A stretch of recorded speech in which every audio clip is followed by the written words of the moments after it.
Welcome back to Honest Fours. My name is Sam. I'm joined by Sam and Trenton. And today we are bringing you a review of the Trident Realms of Nerdica, the army in Kings of War. And I full named them. I had to give them their full Even their government full name. name is wrong too. Off to Yeah, start. Isn't it Nerdica? Neuretica. Oh, Ridica. There's I in there. Nerdica? I don't know, man. The Trident Realms. Not Nerdica. This ain't where you live. Hey. But yeah, so the Trident Realms, we're going to do an army review. If you've watched our other army review, it'll follow a similar structure. But just to give you a bit of an overview, we are going to talk about what the army is about. We'll go over a little bit of the models, kind of the hobby choices you have. We'll go over each of the commands and unique spells the army have, and then go unit by unit through the whole army, and then wrap it together at the end with kind of a bit of an overview of the army as a whole, as well as we'll look at a couple of lists that have performed well at tournaments. Before we do any of that, though, we have a friend of the channel, UberYetti, has asked to be mentioned. He's helping us out with some stuff, and Yeti does commission paint jobs, commission printing. His work is awesome. His work is displayed at the store that we play at. He has a very specific style that when you see it, you're like, oh, it's like Yeti stuff. I can spot it a mile away. That's great. So he sent me a couple things he wanted me to show off. So these are some Kriegsmen that he worked on. We've got I have two pictures of the Kriegsmen. There is a tree that is awesome, and this orc here that I think is like the raddest one of the bunch. The best part of this is Sam and Trenton can't see them, but they're really good. Are you showing the Rat Krieg? The Ratman Krieg? No, they're regular Krieg. They are phenomenal. But yeah, so The Krieg look great. If you want your army to look that quality of work, we have his socials and his website linked down below. He's also a friend of ours. He is like incredibly nice and an awesome guy. So if you are looking for somebody to do commission work for you, cannot recommend him highly enough. So thank you for helping us out here, Yeti. You're the best. Without further ado, let's get into it. We'll start off with what is this army about? What's Trident Realms all about? It's a bunch of tricks. That's what it's about. Yep. If you like doing stupid stuff in Kings of War, yeah. So I'd go. They can do the tricks, and it's part of the army that I really like to play. But I do think they can do a little bit of everything. We have Eric, one of our local players. That list grinds. It will grind you into dust, and there is nothing you can do about it. You will break upon the four hordes of ensnares. So it can do that. It can come out and just fight you too. I can just throw a bunch of depth horrors at you and punch you in the face to see how it goes. So yeah, I think there's a lot of different armies in Trident Realms. So Yeah, I think it's one of the great things about it. yeah. One of the That's a cool better things. They have a push and pull mechanic, kind of like the waves. They push and pull, so they can enthrall and bring enemy units toward them, and then they have a wind blast to push enemy units away, which is a fun kind of like ocean themed thing. How useful it always is, but they have this push and pull mechanic that is fairly unique. We have a running joke, a game that Sam played of Trident Realms like a month or two ago, that he moved his opponent's models more than his opponent moved his models, and like that's the kind of shenanigans you get up to. Mm-hmm. Yeah. You like your favorite artist or whatever. That is like Trident Realm for like players that have been playing Kings for a while. It's like the secret addiction. Yeah. It's like, what if I can figure the army out that nobody else can? And there's just these tricks, and I have to do a bunch of enthralling and wind blasting and stuff and surging. Yeah. No, you're right. Like, because it has a bunch of levers to pull on it. Yep. It's not like an army that you can't figure out because you're like, I don't know what this thing's supposed to do. This army's like, it can do anything. And you're trying to figure out what are the levers I need to pull here to make this thing just like it's in there. It's somewhere. Spoilers, we have not figured it out. It's not real. Yeah. You want to talk about models? Yeah. Let's talk about models. I can kick it off. I think the Mantic range is one of the best Mantic. The model range is one of the best Mantic games ranges in Kings of War. Top to bottom, it's a good range. More. Some of the older stuff is fine, if I'm being honest, but a lot of the newer stuff is really good. But But also from a 3D printing standpoint, I have seen people do all kinds of stuff because you can do a swamp theme, you can do an ocean theme, you could do. I've seen people do pirates. You can do like all kinds of crazy stuff that fit within the idea of Trident Realms. Hmm. But for people who like, I want to do a like game official model range, I would probably put this in the top 5 for like Mantic ranges, kind of top to bottom. I 100% agree. I didn't even call out any others because I do think it is by far one of the best ranges Mantic does. And a lot of them are, the majority of it's in plastic now, I think. They've released a bunch of new plastic models for it. They're great. And also, you can get a good 60-70% of the army as STLs as well. Like I went and checked today, and you can get a lot of it as just STLs and print it yourself. Which, if you haven't printed Mantic sculpts, they actually print great. Supports are questionable sometimes, but the actual sculpts come out great. Sculpts are amazing. Resin casting is terrible. Hard plastic is somehow even worse. Or not the hard plastic, the PVC plastic is like the Army Man plastic. Yeah. But outside of that, yeah, most of their model range is plastic. I have most of it, and I have more than I need of it in my basement, and I've also printed most of it. Um, I think my Trident Realms army is 90% Mantic. My Kraken's not Mantic, and everything else is. And I love the models. They're great. Not bad to assemble. Some of the hard plastic stuff is charming, Charming. as well. Charming. The one specific model I wanted to call out is the viewers can now see is Axel Tricklebrook. This guy is Oh yeah, awesome. how did we not talk about that? I think he That might be is. the best Mantic model that has been made for Kings. He is my Just, single favorite model in the entire Mantic range. He is the cutest, just most like just adorable, wait till you lovable see my guy. review of Axel. Uh, If you've not He seen is him an in person, adorable little I'll guy. tell you, the that model is the new like mastercrafted whatever name they have for Yeah, like their new resin. the quality of the sculpt is superb. Yeah, It is like the like you know how they're doing that with the new Halo models too for the hmm Noble 6 team. It is a clean. I was worried. I was like, oh, Champions model, it looks great on the picture. Somebody cleaned it up, and then I got it and it was crispy. It was outrageously yeah. good. that's I haven't seen any of them in person, but or Man, worked with any of them in person. But I've seen them, and they do look great. they look. Like they are really nice. I have the Jordan Tallinson one for Northern Alliance, and similarly, it is. I think it's the best model they've made for the Northern Alliance range. I think a lot of the Champions models, while their rules are not always the best in Big Kings, the models themselves are really, really good. Hmm. So let's get into it. We will start with the commands and unique spells. So this army has one unique spell, a handful of commands. They were part of the first wave of 4th edition armies. So we have all. They don't only have the 2 commands; they have a bunch of commands. And then, like I said, the one for the unique spell, invasion. part of the invasion. Yeah. So our first command is Trawling. It's on a 5-up. This unit gains the Enthrall 5 spell. What are our thoughts? I'd Heck, start. I think it's great. Like I think it's a very neat utility. It's not always useful, right? You'll play games where you don't use this, but there are times when like it's like, oh my god, this is exactly what I need. I need this thing to be somewhere slightly different to where it is, and now you can do that, and that is so useful to have.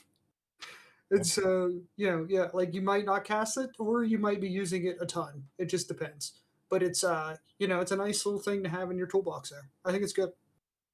yeah, well said. I'll add again. It's a tech spell, so it doesn't matter until it does. But we have a one of my games. I played against Billy Henninger, and he was using the enthrall spell not so much for like movement shenanigans or angles or surging or anything. He was running a bunch of gigas, which are speed 5. So he was just like, "I want you to be closer to me. I'm gonna make this your problem right now. Like get up in here and let's figure it out." Which is not a way that I would have thought to use it, but it works perfectly for him. So like it effectively gets him more board space turn 1 with a speed 5 army, which I think is cool. So Eric Trowbridge did that to me on Monday and pulled Lion Snarls 5 inches forward, 4 inches forward. it scares the shit And out I of was you, doesn't planning it? on using them like much later, but I had to charge them earlier because I couldn't back up then out of charge range of his the Wild Charge 2 aura from the Death or Eternal, which we'll get to later. But it was like game changing. Like it changed my whole game plan on how to play a flank. And I think Yeah, one of the reasons I ended up losing that game was It's like You can too charge me early. first, but you're doing it now. Like, it's Yeah. no problem. And No, that's a good point. an army with ensnaring everywhere. Sometimes you actually want them to charge you early because then you're going to survive that. Next command is Hardened Shell. This is on a 4-up. This is units with a sea monster trait only. The unit gains in Barkskin tokens. See the Barkskin spell. Where in is the number of successful dice rolled to issue this order. The tokens are removed at the start of the unit's next turn if still present.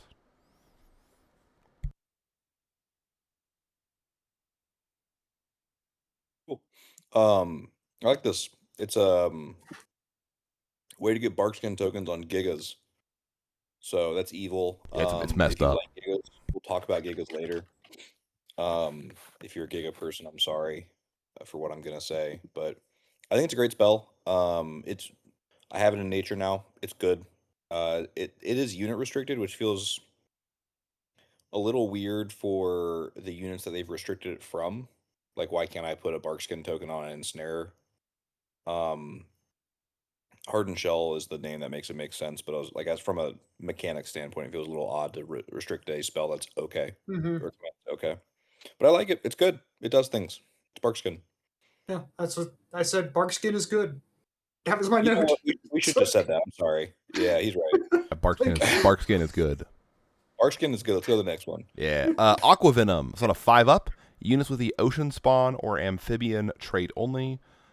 This unit damages the enemy on a 4-up with both combat and ranged attacks. So a hammer of measured force, basically, regardless of modifiers. Good. It's pocket hammer measured force. It's wonderful. Like there's a number of units in the army that I think can take advantage of this. Ensnares being one of them. Naiad ensnares. Like it's great for them. You take a unit that's got no crush or anything, and suddenly it always wins on force. For pierce if you're desperate. Yeah. But Really, it's really good. desperate. You may not always use it, but if other armies I played had this in their pocket, I would not complain. Yeah, it's not a complainable command. I'll add and zag to it. It works on range attacks, which is cool. So if you end up in a weird like D6 matchup with your heart piercers or your Leviathan Banes, things like that, it'll get you those 4s, which is really nice. But I'll also say, having like played with the army a good bit, it doesn't. I want to do what the other commands. I feel like I'm always wanting to do the other commands. That's fair. Even when I play with a bunch of ensnares and things like that, it feels like I'd rather give them vicious, or like I'd rather give them Barkshin. They're not going to kill it anyway. Like the return is not is sometimes not worth it. Compared, it's good to have. So, but it's not the like, man, I wish I had this command.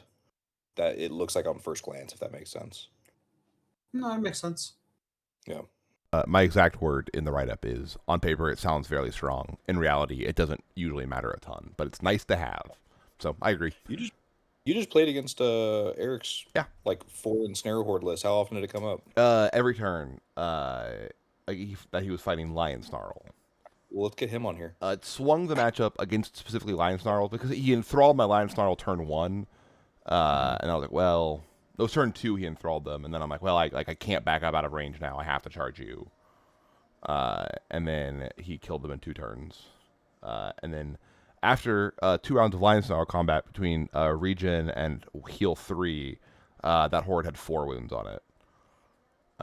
It was Sounds about obscene. right. But our next command is Blood in the Water. This is on a 5-up. This unit gains Vicious Combat on any attacks it allocates in combat to an enemy unit that currently has 1 or more points of damage on it. So if they're hurt, you can gain Vicious against them, and this is not unit restricted. It's good. It's vicious. There's vicious on a 5-up and everywhere in Kings in different flavors with a bunch of different words in different orders, but vicious is on a 5-up and you get it somehow. I love this one. Like I said, other commands should seek to emulate this. Like they made it flavorful. Why you get it? They tell a little story about it, and then it's useful. It's great. Same with the ogre Blood in the vicious. water. It's like you got goblins, help them out. Mhm. Here's the way I get vicious. It's fun. Yeah, it's really fun. Our next one is the Healing Tide on a 4-up. For each successful result of the dice roll to issue the order, this unit removes 1 damage it previously suffered. Let's get it right this time. Trident, say it. Heals good. All right, we're done. Hey, As I said, like, it's great. It's great. It's another one that's great to have in your pocket, because there will come a time in this game where you're like, you know what? I can't use Vicious here. I don't have any targets to use it on. I don't have anything I want to enthrall. I don't need Barkskin on this. yeah. Guess what? These boys got a few wounds on them. Why don't we take those off? Yeah, I agree. I mean, I imagine there's some other armies in the game that would do really well with a heal command. Like, imagine Forces of Nature with a heal command. Like, it would... Man, that'd be bonkers. It'd be too strong. They'd probably have to change it. Broken, some might say. What'd you say, Sam? What are you doing? You gonna take the piss 30 minutes into the episode? I want to add to this. 15 minutes. In the companion, it is listed as a 5-up right now. There was no post in the errata or fracture that was stating that it was changed to a 5-up. And the printed invasion book has it as a 4-up. I think it's currently in error that as a 5-up. Not sure how people are playing it. And the one person watching this that's going to tell me I'm wrong is going to be Rob. So we'll wait to hear what he says. Look for his comment. But Shout out, Rob. I mean, Shrine Tonic was wrong for like 3 months. So yeah.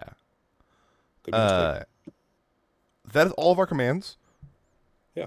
We have one unique spell, and then we'll talk about this section a little bit in brief. The unique spell, Trident, what's it called?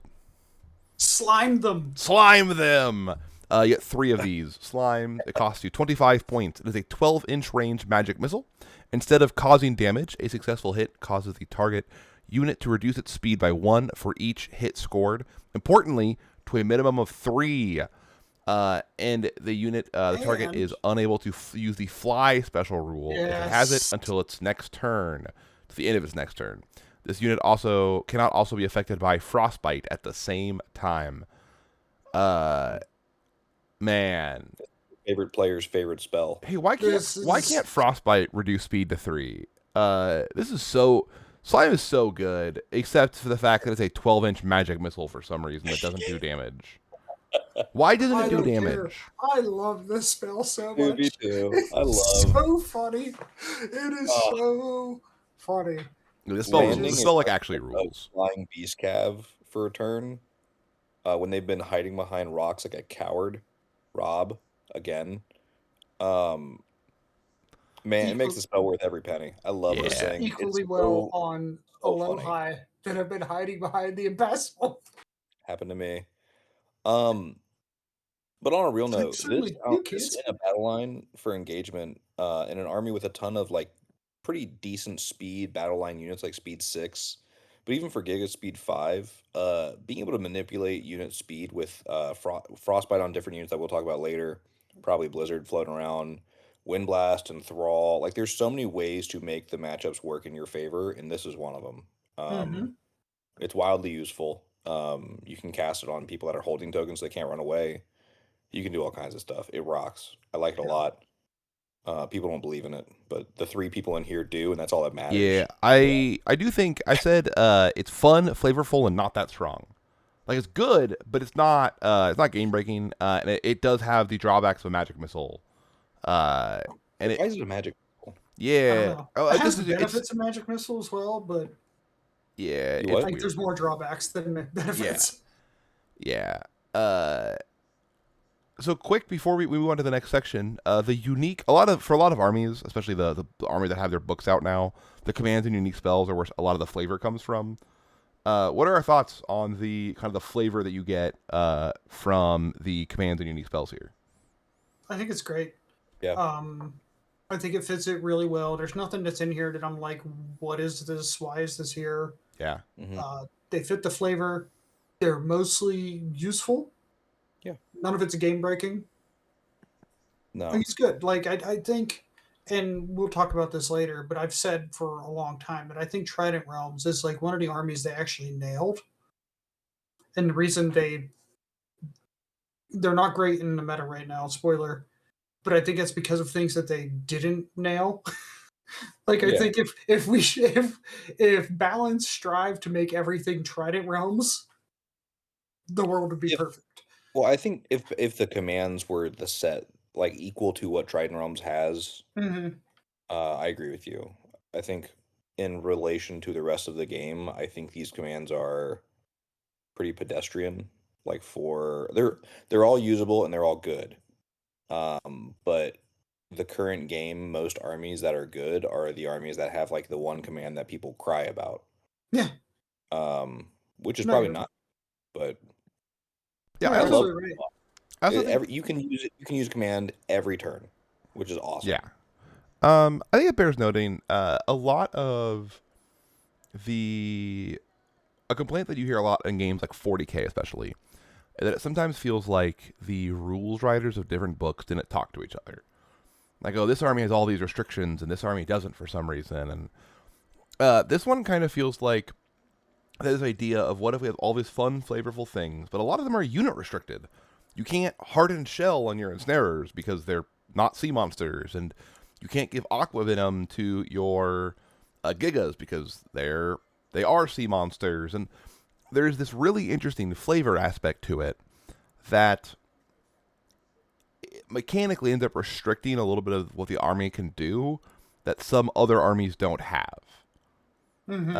Or like for rats, the plague pot command was a problem for a long time, and while it was unit restricted, it was unit restricted to stuff you wanted to put plague pots on anyway, so it didn't matter.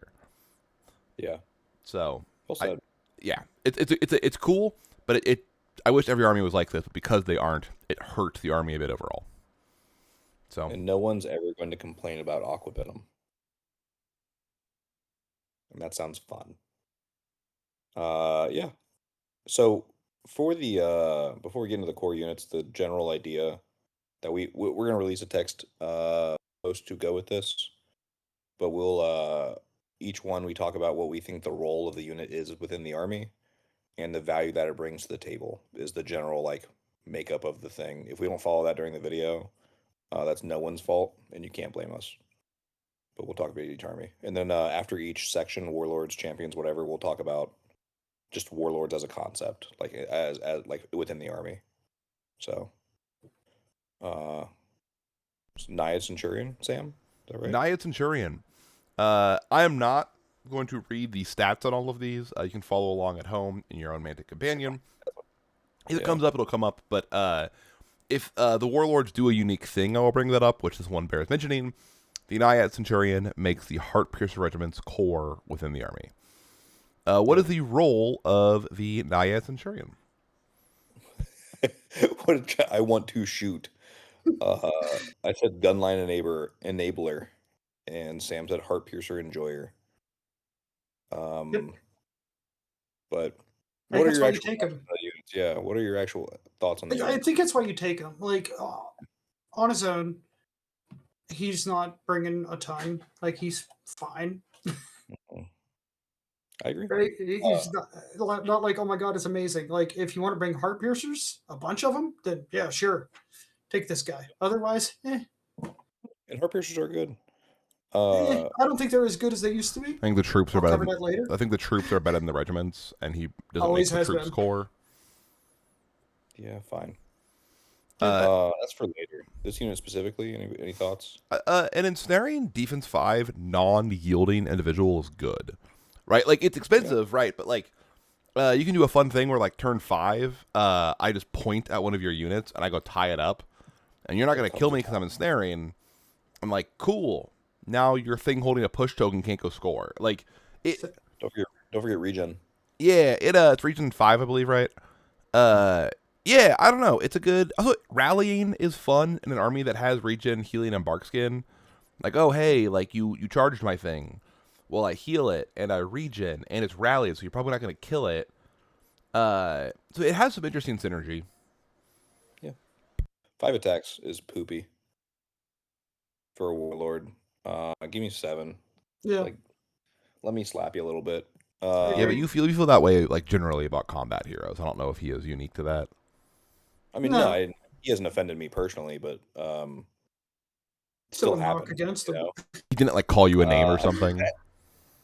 No, I put the unit on the table. It works. It walks around. It does stuff. It's in a well performing list, which we'll talk about later. One of the few, so it's worth noting. But I don't think we have anything else to say about it, right? Nope. The Ector. He's unique. Oh, Let's sorry. talk about the role. I love the actor. Oh yeah, the role. I said doorstop or tech piece or combat individual. Call him a tech warlord. Tech He's my lord. goat. This is Tech 9. My goat is awesome. I'm an Hector stan. Love Hector. Man, we had a conversation with somebody. It might have been Billy or it might have been Kyle Peach. Yeah, we talked recently to someone about Hector, and they weren't a believer. I don't care what you say. I love Hector. This I is a don't care. perfect He's example of, 210 points. He's great. this is a perfect example of put it on the board and then complain Yeah. after if you're not happy. Get it to the table and play with it, and man, Yeah. it's a good unit. I have not played with the Ector, but I've played with another defense 6 non-yielding individual in Kulon Kaiju Slayer. And defense 6 non-yielding individuals are amazing. Like, Yeah, that's great. just period. You- they are good. Glad You haven't he even had damage.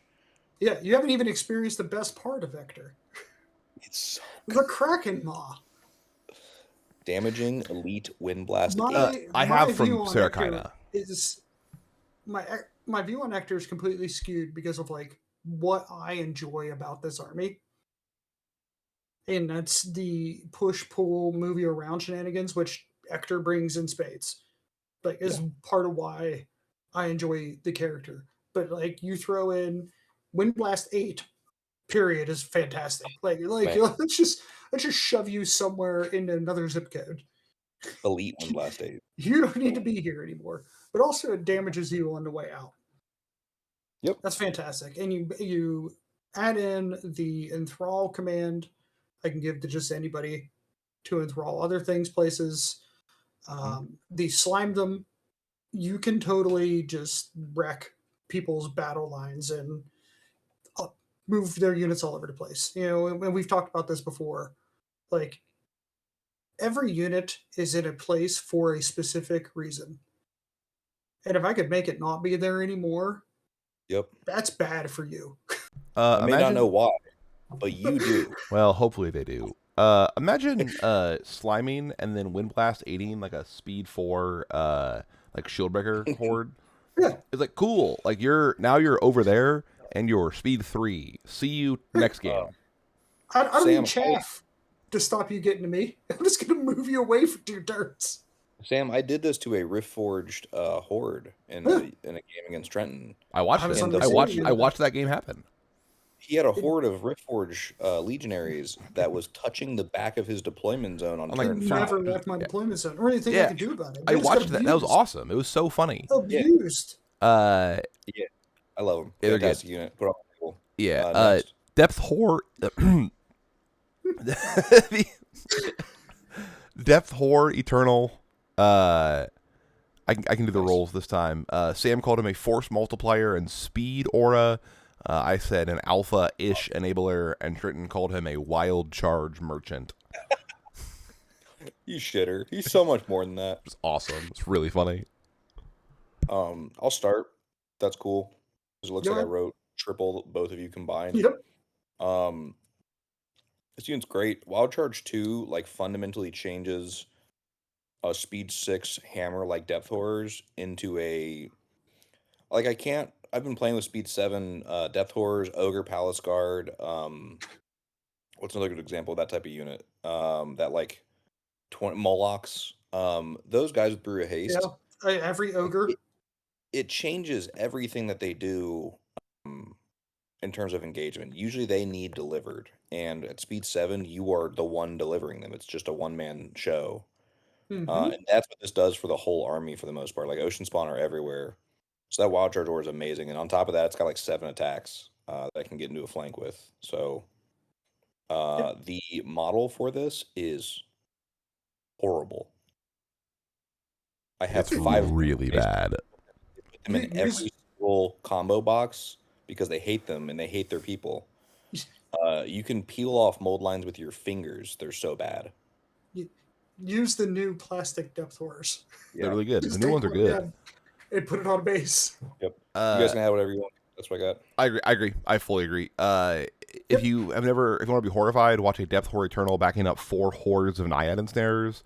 Suddenly they're as fast as a Zerkali battle line, and they don't care about being hindered because they're Naiad ensnarers. They are not there to do damage. They are there to never die.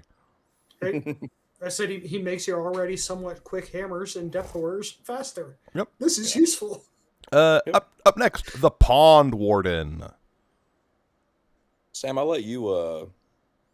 You had to fight 2 pond wardens at our last GT.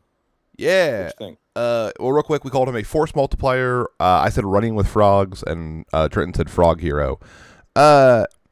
So Garrett Mercer brought a double pond warden. It's kind of like crazy frog list to. I believe he brought it to Masters also, but he brought it to the Radnor Manor Minor Major GT in Radnor, Ohio, back in May, and man, it creates headaches.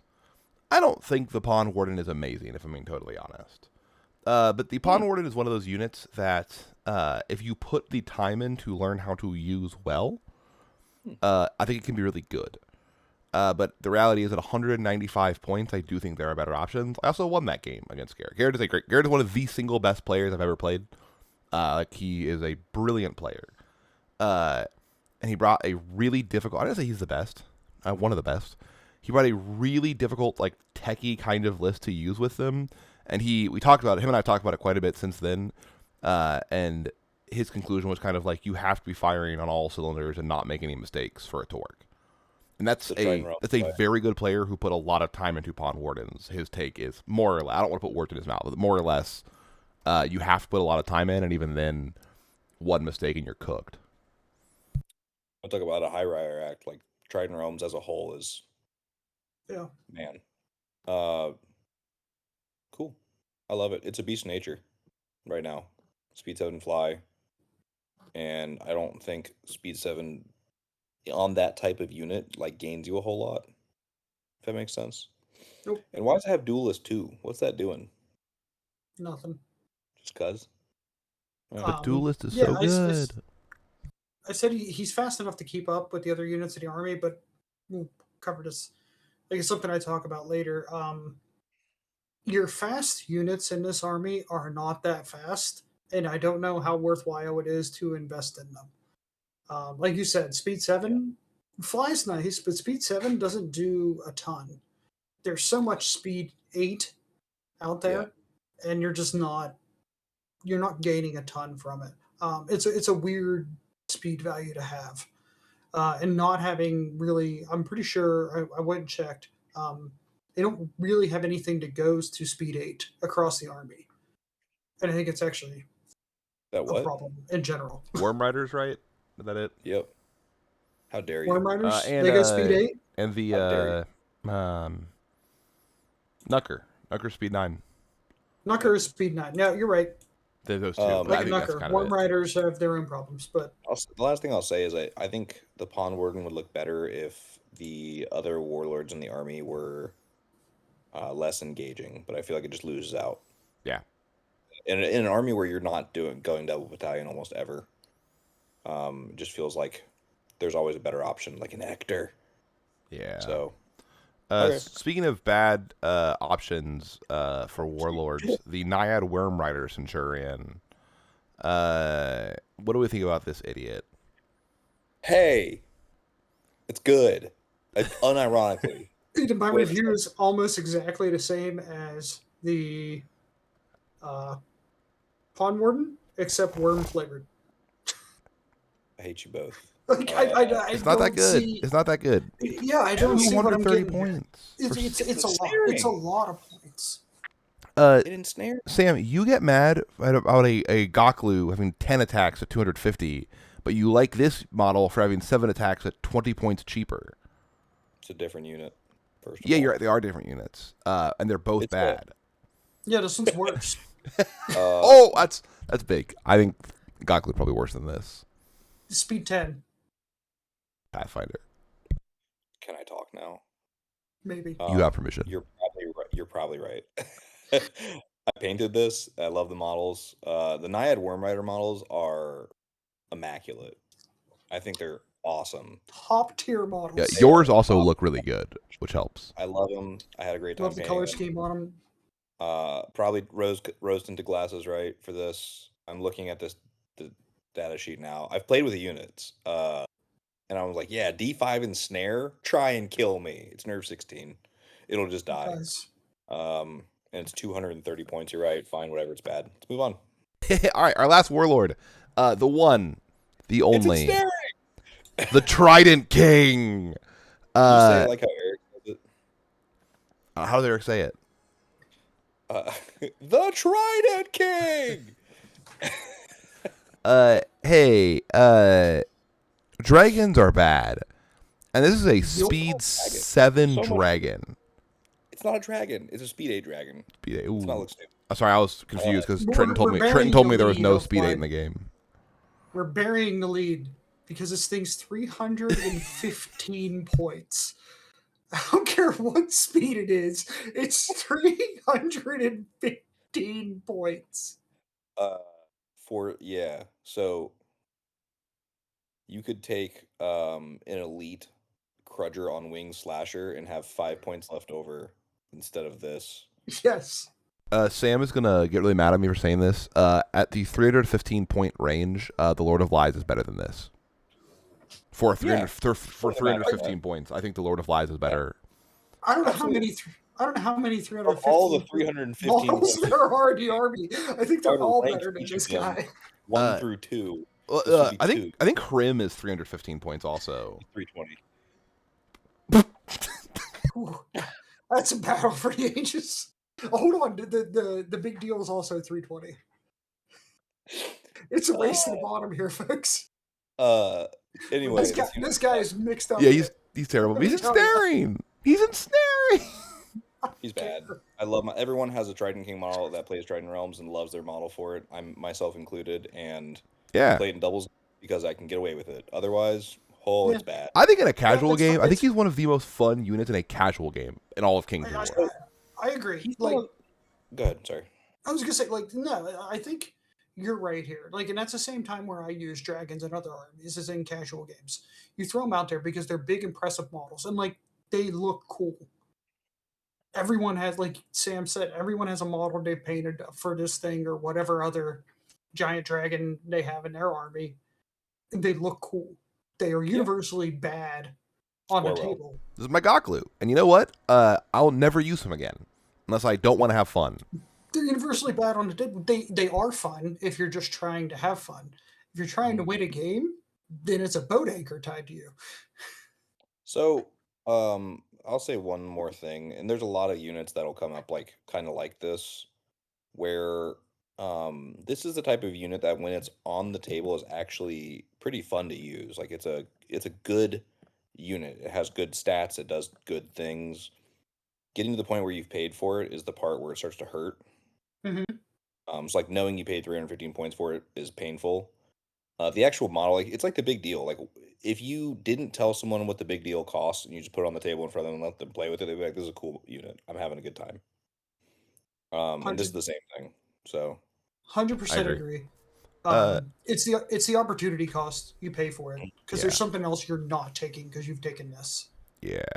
Let's talk quickly about the Warlords as a whole. I have two questions on the Warlords. First, how do I think they are from a gameplay/player standpoint? And the second question is, do we have thoughts on internal balance of the Warlords? yeah. I like most of the warlords, and I think that choosing between them is usually interesting. Mhm. And most of the lists I make end up with at least one warlord. So I think they're pretty close to having a solid cast for their warlord section. Yeah, Genuinely. I'd agree. There's one standout here, but that's because of my own biases. But the internal balance on these, I think, is actually they nailed it pretty well. Yeah. They all do something different, and you have very valid reasons for bringing the majority of these guys. The Ector and the Death Horror Eternal, I think, are the two best in the army. And I've I like agree. thought Easy. about trying to get them both into a list, and they're fantastic. I So agree. Yeah, I agree. All right, let's do champions. We'll start off with the Thule Aquamage. This is your spellcaster. He's a it's good. squidzard. Uh, he's an Can't ensnaring, stealthy spellcaster. Surge 8 for 30 is cool. You get heal 3.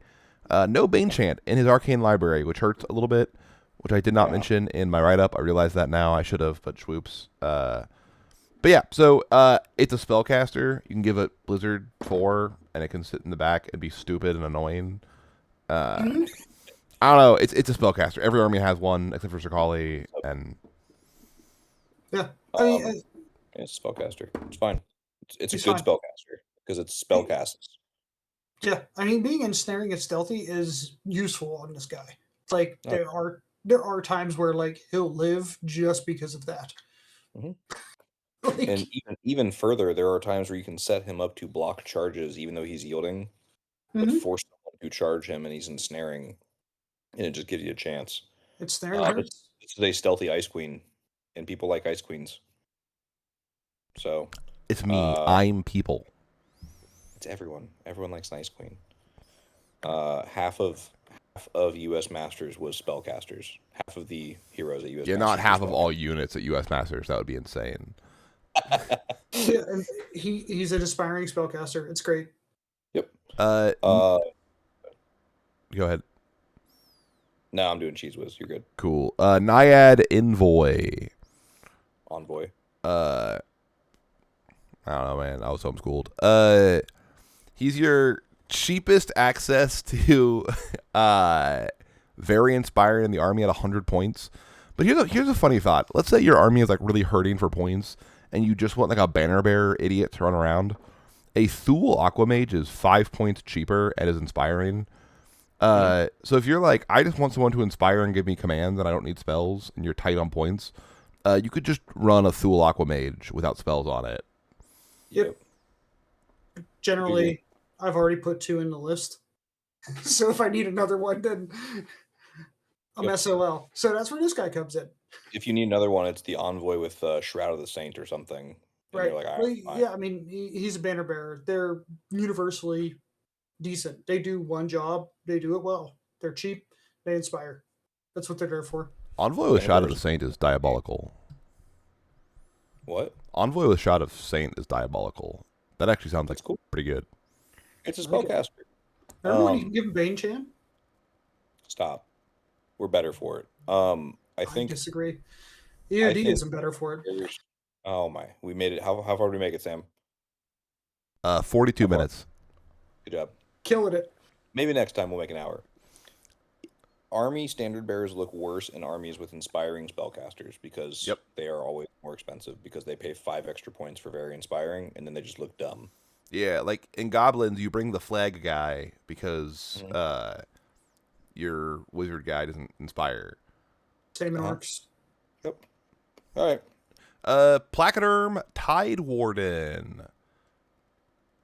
Oh my gosh, I didn't read you guys' write-ups on this. Yeah, he's bad. Moving on.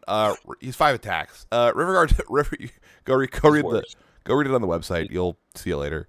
Yeah. He's bad. Riverguard Sentinel. Can I add something? Fine. Actually, it's defense 5 or defense 6 combat individual, but it's just like terrible compared to like every other option in the army. And it'd be cool if it got like Windblast 5, like a smaller version of the Ector. I think that would make it a more interesting piece. Right now, it's in no man's land. It's completely worthless. It doesn't do anything except for have models for it to build. Yeah, it doesn't kill anything. It's got 5 attacks. Yeah. All right. Anyway, cool. Let's get to a better version. Riverguard Sentinel. Yeah. I like this guy. Can I go? Good. There was, I think my first impressions of this were that it was bad. But what makes this unit kind of okay is that it's bad at everything. It is not the worst at charging units. It's not the worst at shooting units, and it's not the worst at flying around and like getting behind battle lines. So like, it is. There are roles for that, like Dart, Pest, Wasp, whatever you want to call them. They all do different things. Fraud. But it does all those things poorly, and it does it for kind of cheap if you count all three of those things as different units that you would want. So like I played two of them on a board with Host Shadow Beast on my Aquamage, and they're fun. They run around and do stuff. They might not die. Who knows? I like them. So I agree. Cool. Trenton. yeah, I don't love this guy. I Yeah. think the Dam Buster Sentinel does Hmm. a similar thing Okay. better. But yeah, I don't get this guy. Like I've watched you Sam play this guy a couple times, and like he's got those shots on there that you're paying for, Mhm. and I'll be damned if I remember him hitting them once. I can't defend it. It's fine. Like the Yeah. most useful thing I remember him doing was going and standing in front of a unit to stop it from charging things. Yeah, Which that tracks. there's value That's in one of that. its roles. Let's think about it this way, right? Like in the terms of a shooting pest, right? 4 dice on 3s on 4s with Pierce 1 is pretty good. You can walk around reliably and do that. In terms of a non-yielding unit that can go tie things up, it's 10 more points than a Rift Forger. It's 1 speed slower, but it does have Fly and Leaper. Like it's got a decent amount of utility for like it's time to go I mean, I'm not die. saying it's useless. It's just Yeah. yeah, Yeah, that's fair. I think it does a similar thing to an extent that the Pond Warden does. Because its speed matches for your frogs. Like it can run it can run alongside them. I think they do different things, but I could be wrong. It can do the Pond Warden thing. It can do the Pond Warden thing, but the Pond Warden can't do the it thing. What, being bad at like 8 different things? Yeah, you're right. The Pond Yeah. Warden can't do that. Yeah. Because It's the a Pond good Warden is Pond just good at Warden like 2 got things. the Pond Warden got like a B+ in geometry and failed all of its other classes, and the River Guard Sentinel got like a C- to a D+ in all of its classes. Neither of those are terribly desirable. You know what is desirable though? Is a Siren. Skill ceiling on the Siren, I think, is super high. I think the ability to use them well. I think Sam put in his write up that somebody will spend a lot of time getting good with it, and it will be good for them. Like, I think the flip side of it is that the floor on the Siren is the floor. Like I've played against a Siren a handful of times, and it usually seems useless. But I think that's more to do with the person piloting the Siren than the Siren itself. He's talking about me. I like the unit. I agree with you. The floor is super low. If you aren't good with the Siren, you've paid 155 points for an Aquamage.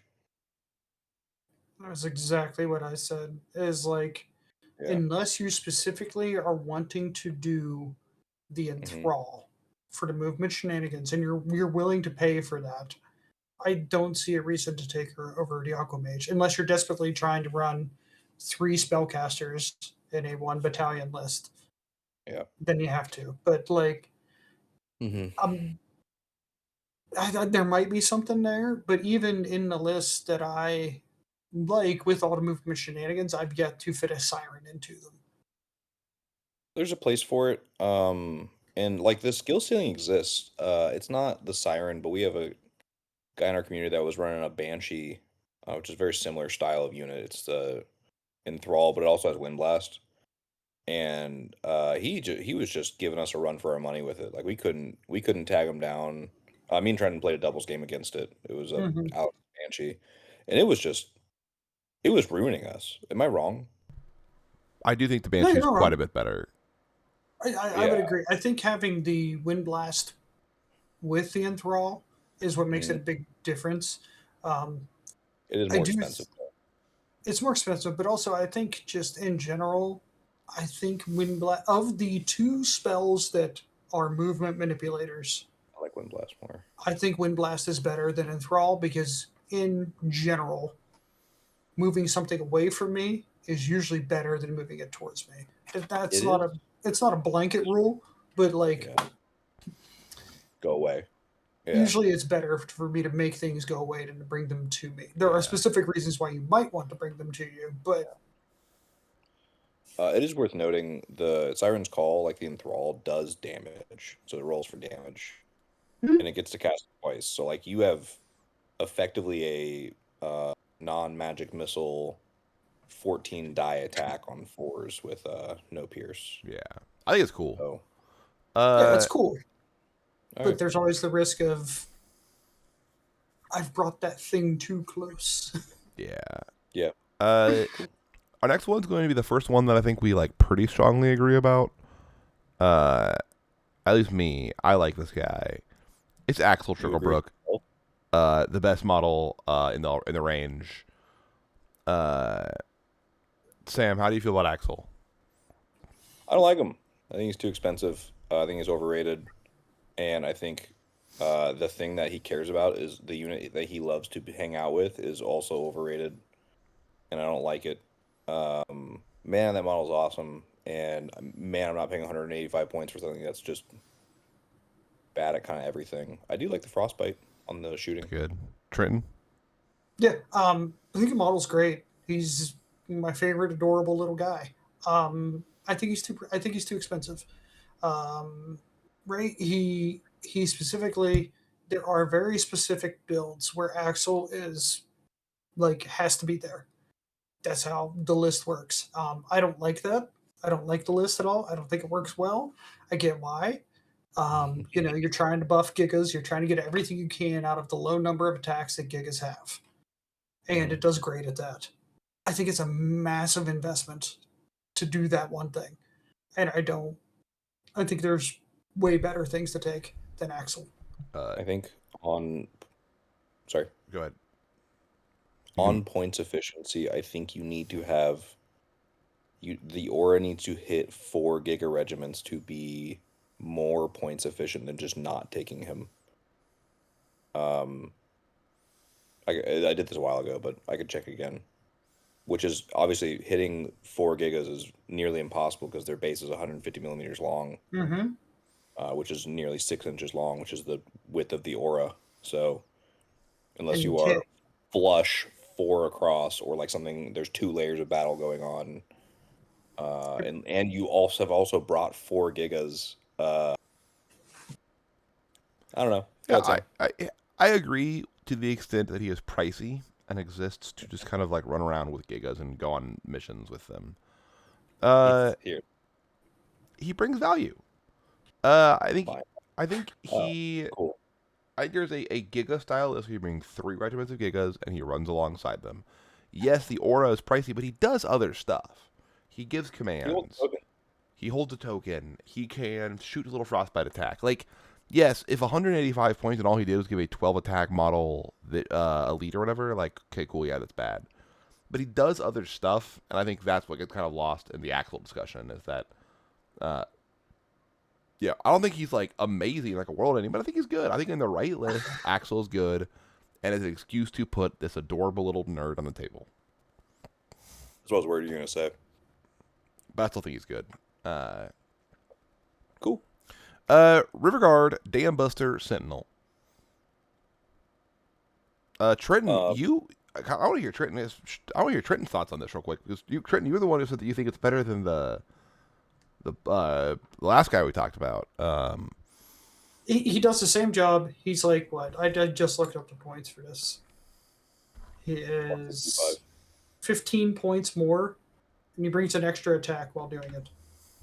And he's also Crush 2 and Thunderous. Against Strider. And Strider. So for 15 points, you get an extra attack, Thunderous 1, and Crush 2, which I think is worthwhile. I think it's better than what the other guys bring in. I think he can do a similar job, because when it comes down to it, they're going to go stand in front of something and die eventually anyway. And he can do it equally well. But before he does it, he's going to put more wounds on something. So It's fine. I don't think he's very good. I don't like him. Yeah. I'm good. Trenton, I that's not to be like Trenton's wrong. I don't see it. I understand what you're saying, but I don't think he's very good. Yeah, I mean Trent's wrong. I'll say it. No, I get the value. It's not my style unit. I don't mess with it. Yeah. It's not for me. He has 5 attacks. That sucks. If he had 6 Yeah, attacks, 5 attack sucks. 7. It's 5 attacks. Well, his 5 attacks can get doubled and trebled. So it's not Yep. the worst. I don't hate that. Yeah. And he has Strider. Like, I mean, Strider's big with a flying speed 7 unit. Like, that's really nice. You can hide him in the woods and then go flank something. Like, if I set him out on a flank, looking at a flank, you have to now be like, okay, I have to care about this stupid thing finally. Yeah. And height 4, which I like. I do like height 4.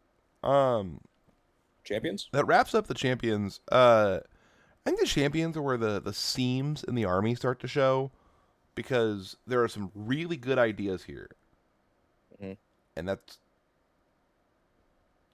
it. That's it. There are good ideas. All roads lead to 2 Aquamages. That's it.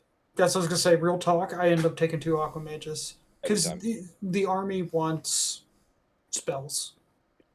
It desperately wants spells. It Like needs them. you know, like we said earlier, Barkskin is good. You know what's even better? Barkskin that I can put on Naiad and snares. Yeah.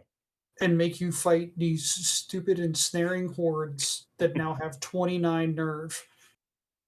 Yeah. Have fun. I'll regen a third of the wounds you put on me after that. And then I put heal on the other Aquamage, so I'm going to make it feel better. Yeah, I agree with you. I think they totally missed the mark on the champions, and you end up wanting, feeling like you have to take 2 Aquamages and nothing else. Also, the Thule Mythican's gone. I missed that guy. He was like a punchy spellcaster. It was a really weird unit, and I liked him. And he made the Thule more interesting, which we can talk about that later. But all right, 4 units. Let's do it. Core units: Naiad Ensnarers. Good unit. It's a really good unit. This thing is what every tar pit unit strives to be. It's beautiful.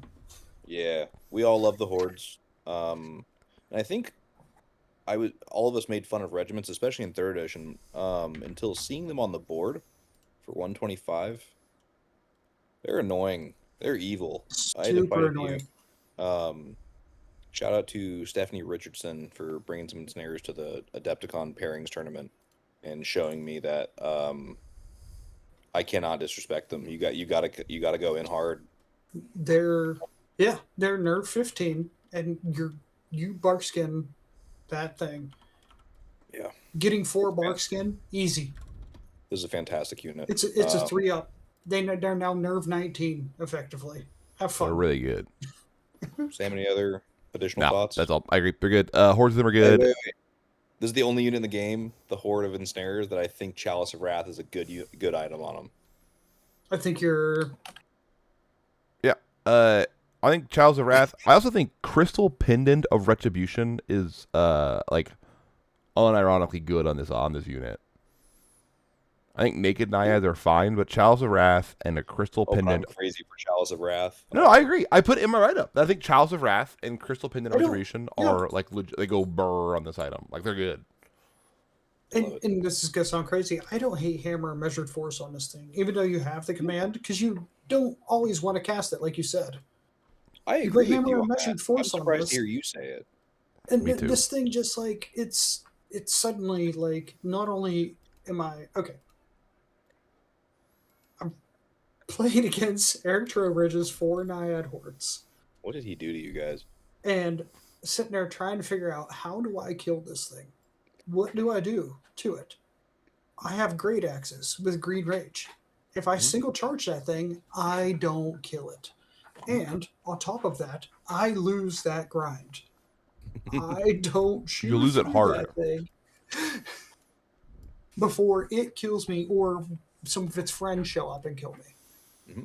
Like, they're a very specific problem. I think these things are great, and I think every Trident Realms list should have at least one of them.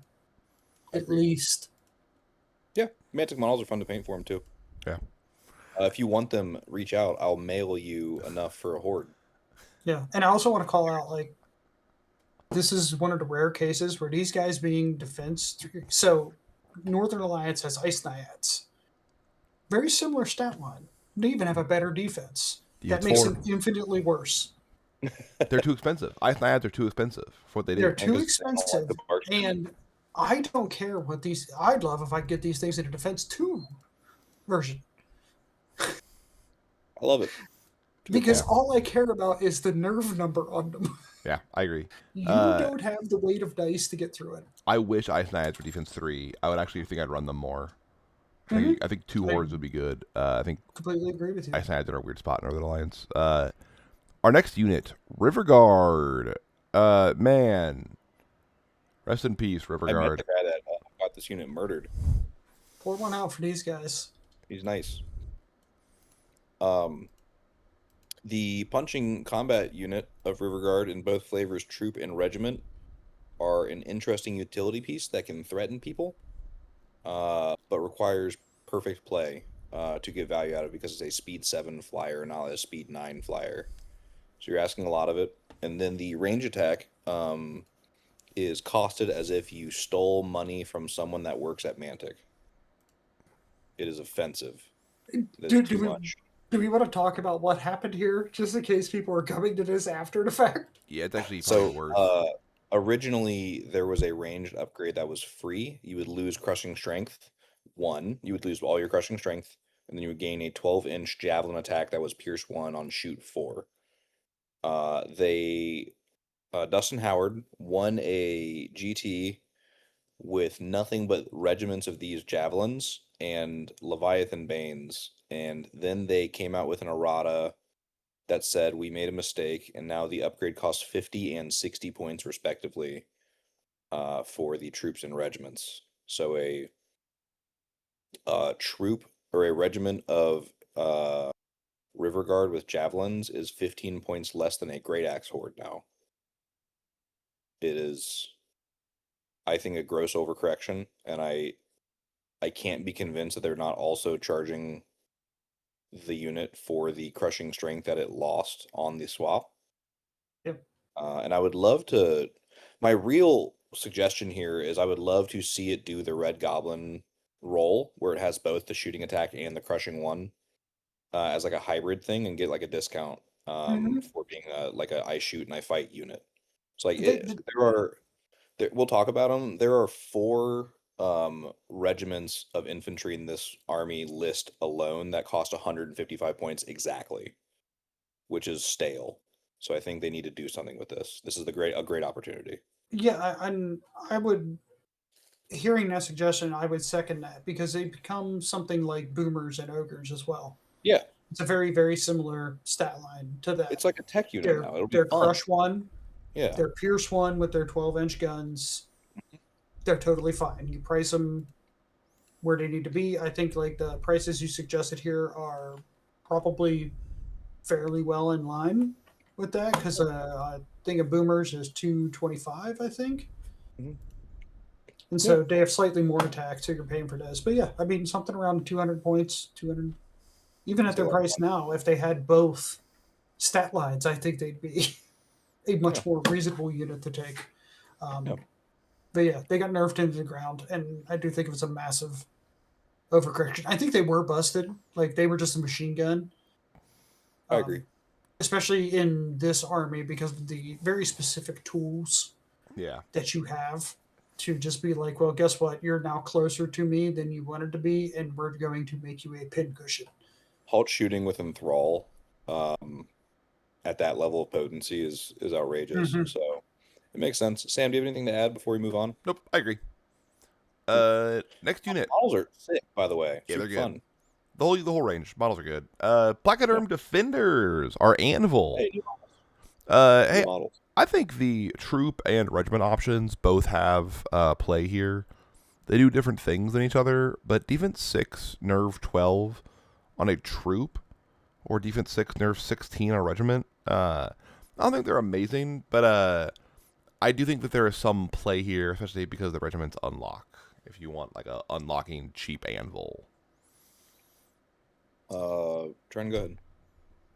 I I find it hard to justify taking these things because when I'm looking for the anvil, Naiad and snares are right there, and they not only I think do this job and potentially do it better, They are also a larger board presence than these guys.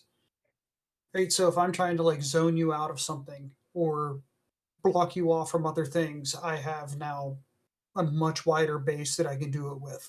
And I don't care with Naiad and Snares because, yeah, go ahead and charge the front of my Naiad and Snares. Have fun. Yeah. So I found it really hard to fit these guys in here because they have no damage output. Yeah. Arguably, neither do Naiad and Snares, except Ensnares bring a bucket dice. load more attacks. Mm-hmm. I agree. And so I think that's better. Yeah. I'll make an argument against the Platinum Defender regiments being bad. One, Phalanx is bad. Two, there's no Bane Chant in the list. Mm-hmm. Three, they are worse Iron Guard. Like at almost at everything that at like a identical price. I'm actually a little curious what's missing there, what happened. The speed. They're both speed 5. Oh, dwarves are speed No, 4. Iron Guard are speed 4. Iron Guard have an extra pip of nerve too. I'd rather them be speed 4. And they also hit on 3s. Yep. And have access to Bane Chant. That's important to me. That being said, the troops for 115 are seem really cheap. I like them a lot. D6, Phalanx, like all those things I just said were bad for the regiment. For troops, they interest me. Do you feel differently about this unit if so Phalanx got changed in 4th, it became bad. If Phalanx is how it was what it says in the rule. Yeah, it's like Phalanx is bad now. If Phalanx was similar to what it was in 3rd, would you feel differently about this unit? Because I feel like they're paying the Phalanx tax, except Phalanx sucks. Yeah, but I'd agree. If we had would you feel differently if it was 3rd edition Phalanx, but everything else is the same? Yeah, I like them.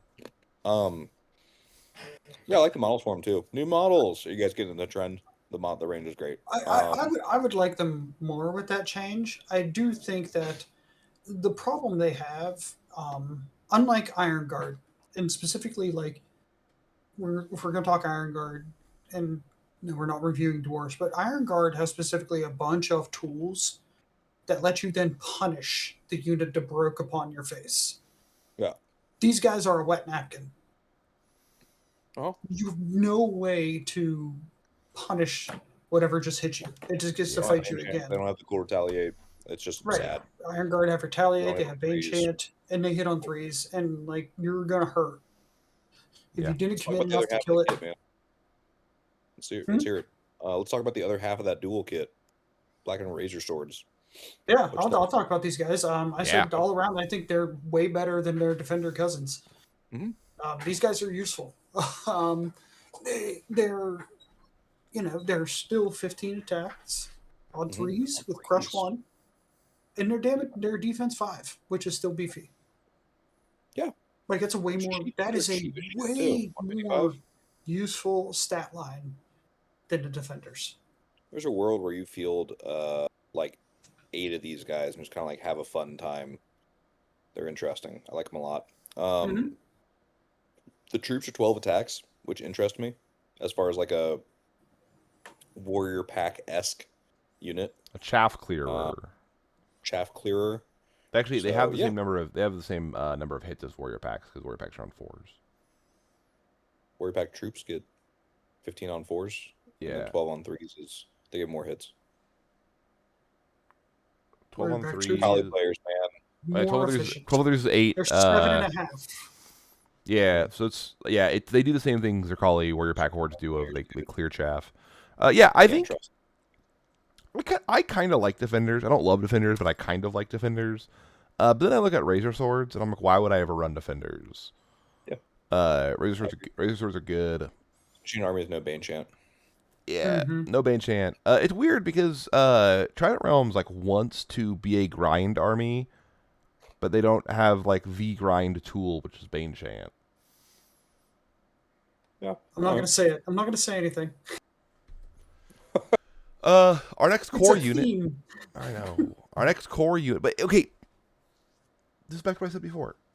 This army is built thematically in a way that hurts it, and other armies were not designed with the same philosophy so far. There are some other armies that aren't. Like, this is really cool and thematic, and where is that restriction in other armies?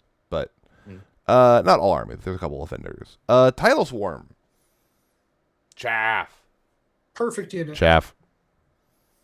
Perfect unit. It's a 60 Stellar point chaff. unit. It does It chaff does stuff. exactly what it says on 10. And AR defense too. Bark skin the shit out of these things and watch your opponent not kill it because it suddenly is 16 nerf. They scout. Yeah, these things are rad. Yep. The models for them suck. They're horrible. They're impossible to look at. Anyway, let's do it. It's good. It's great chaff. One of the best chaff pieces. Great chaff. Take them. Find better models. Depth horrors. Bonk. Love these guys. Hamner. Love these guys. We agree this is a big hammer, and if you misplay it, it'll die really badly. Yep. Any arguments? Yep. I have a Trident Realms list I'm wanting to try out that I have 4 of them in it. I think it's a really exciting idea. Yep.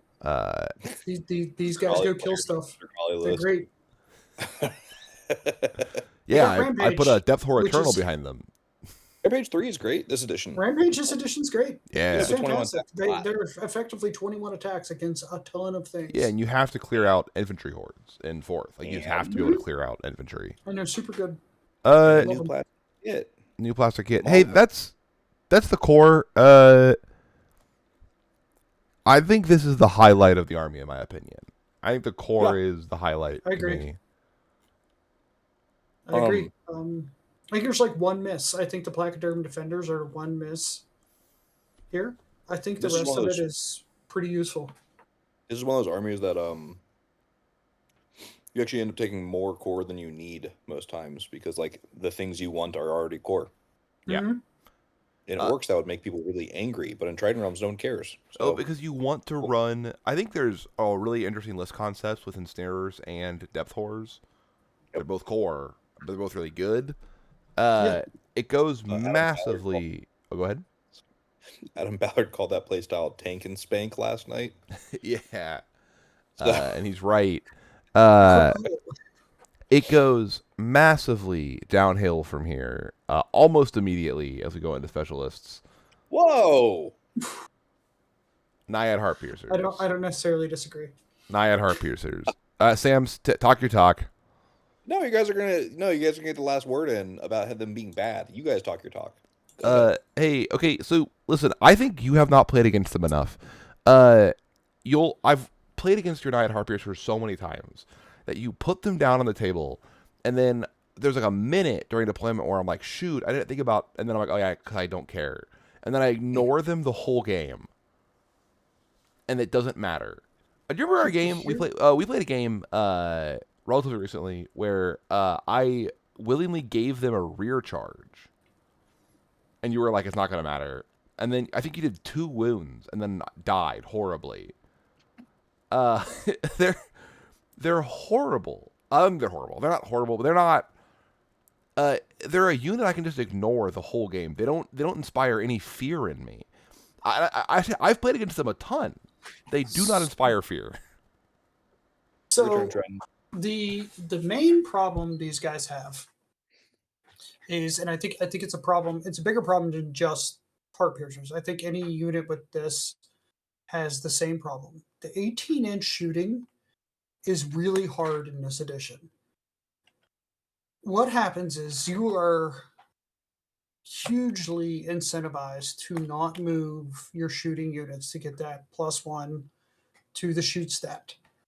When I'm an 18-inch shoot, either I have to move, well, even the majority of these things, if I even move them turn 1, if say I'm top of turn, I still don't hit you because I can't move far enough and actually still hit you. Or you kind of can now if you're like really sticky about it. If you move, you have top of turn and you move, I still likely have to move to shoot you. So I'm missing out on one of these turns of shooting. And I'm missing out on that good shooting at the +1. And these guys don't have the weight of dice they need. They don't have the range that they need to do this. Like Sam said, you can just disrespect these things all day long. and ignore them. They're not bringing anything to the table to do it. Unlike in a lot of this is just it's core rules problems that they're running uphill against. Play him off. The plink shooting is not as valuable as it was. All right. First of all, you can make these core now. Second of all, they both the troop and the regiment got more attacks from last edition. Okay, I'll have you know, they are more potent than they've ever been. But On okay, top of okay. that, Let me say this. Let me throw this in real quick. Here's the big difference. get him off. Last edition, you could fire 16 shots into something, do 8 wounds, and roll an 11 twice, and I was dead. Shit was funny. That doesn't happen anymore. That is a massive drop off in the ability for these things to be annoying shitters. Was at home was watching Rob. Naiad Heart Piercers are really good. They're worth the points. They're very cheap. I will give you sprues for them. Please just ask. I'll send you them. They're fantastic. Naiad Heart Piercer regiments are worth every penny. I like 2 of them. I like the troops as well. They're cheap. They're fantastic. The plink shooting is wildly efficient for it being plink shooting. And we need to move on because you do not deserve rebuttals. We're done with this. It's a good I'm unit. calling you out here. I've never seen you run the regiments. Neither have I. I've literally never seen. I've never Rob not against us. and Alex, back-to-back weeks, I ran 2 regiments against Rob and Alex. Sam, you have played against Trident and I more than you've seen your family since 4th edition came out, and I'm kidding. You see your family every day, but you saw my family today. I did. It was great. We have never seen you run them. That's not I've true. never seen a regiment. I've seen troops. Yeah, I've seen a lot of troops. Never the regiment. I don't hate the troops. I just don't. I ran regiments with them against Alex and Rob. I'll send you the list. All right, Thools. It's a good Everyone believes you. Wait, I said no rebuttals. Thools. So the Thule wins the Chaff arms race. I think that the Thools are mega Chaff. This is another area in the army that Sam and I disagree on. He's gonna make a face. I'm giving you the last word on this one. No, you're not. It's not a real thing that you can do, apparently. They are 120 points, fast and snaring. You can't shoot them off the board because they're stealthy. I think the regiments are. I'm not a believer of the regiments, but Yeah, get the regiments out of here. the troops. Wild Charge 33 on a 6-inch fast chaff piece. They cost the same as a Warrior Pack troop, and I think can do what they're supposed to do just as effectively as a Warrior Pack troop. I think Warrior Pack troops are generally speaking better, but at the 120 price point for that premium, that good chaff, this is that good chaff. I guess inject that chaff in my veins. I think they are a chaff arms race winner. These things are annoying. They're annoying as hell to play against. Yeah. You either you said they're chaff, they ensnare, super annoying. Go fight them. If one gets in your flank, you can't just be oh, it's not oh no, there's orklings in my flank. Yeah, I'll go do what I need to do. These are in my flank. It's that's 30 dice on 3s. Getting 20 hits, even if it's on 5s, it's oh whoops. That's a problem. It's 7 wounds. It's a problem. I agree. I think they're good. Yeah, I'm probably just wrong. It's fine. I'll shout out the Cathur the Tidebringer upgrade for the Kraken from 3rd edition that had Aura Thunderous Charge for these guys. It is sorely missed, especially in a list with no Banechain, which they also lost from last edition. So it does put them in a weird place, but I think their home is chaff hunting with troops. Mm-hmm. There's a lot of the hammers and damage and anvil stuff can already be found in the core units. I think it's a good choice. Yep. When Eric Trowbridge finds out that we made this video in 4 months, he'll love to hear about Cathur, the Tidebringer.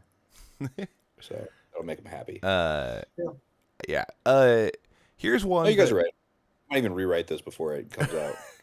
I think you guys are right. You don't build a list around them, but they're useful. They're chaff. 1 or 2 troops is nice. Yeah, 1 or 2 troops. That's all you're taking. But they're super useful. You know, last word. Told you. Water elementals.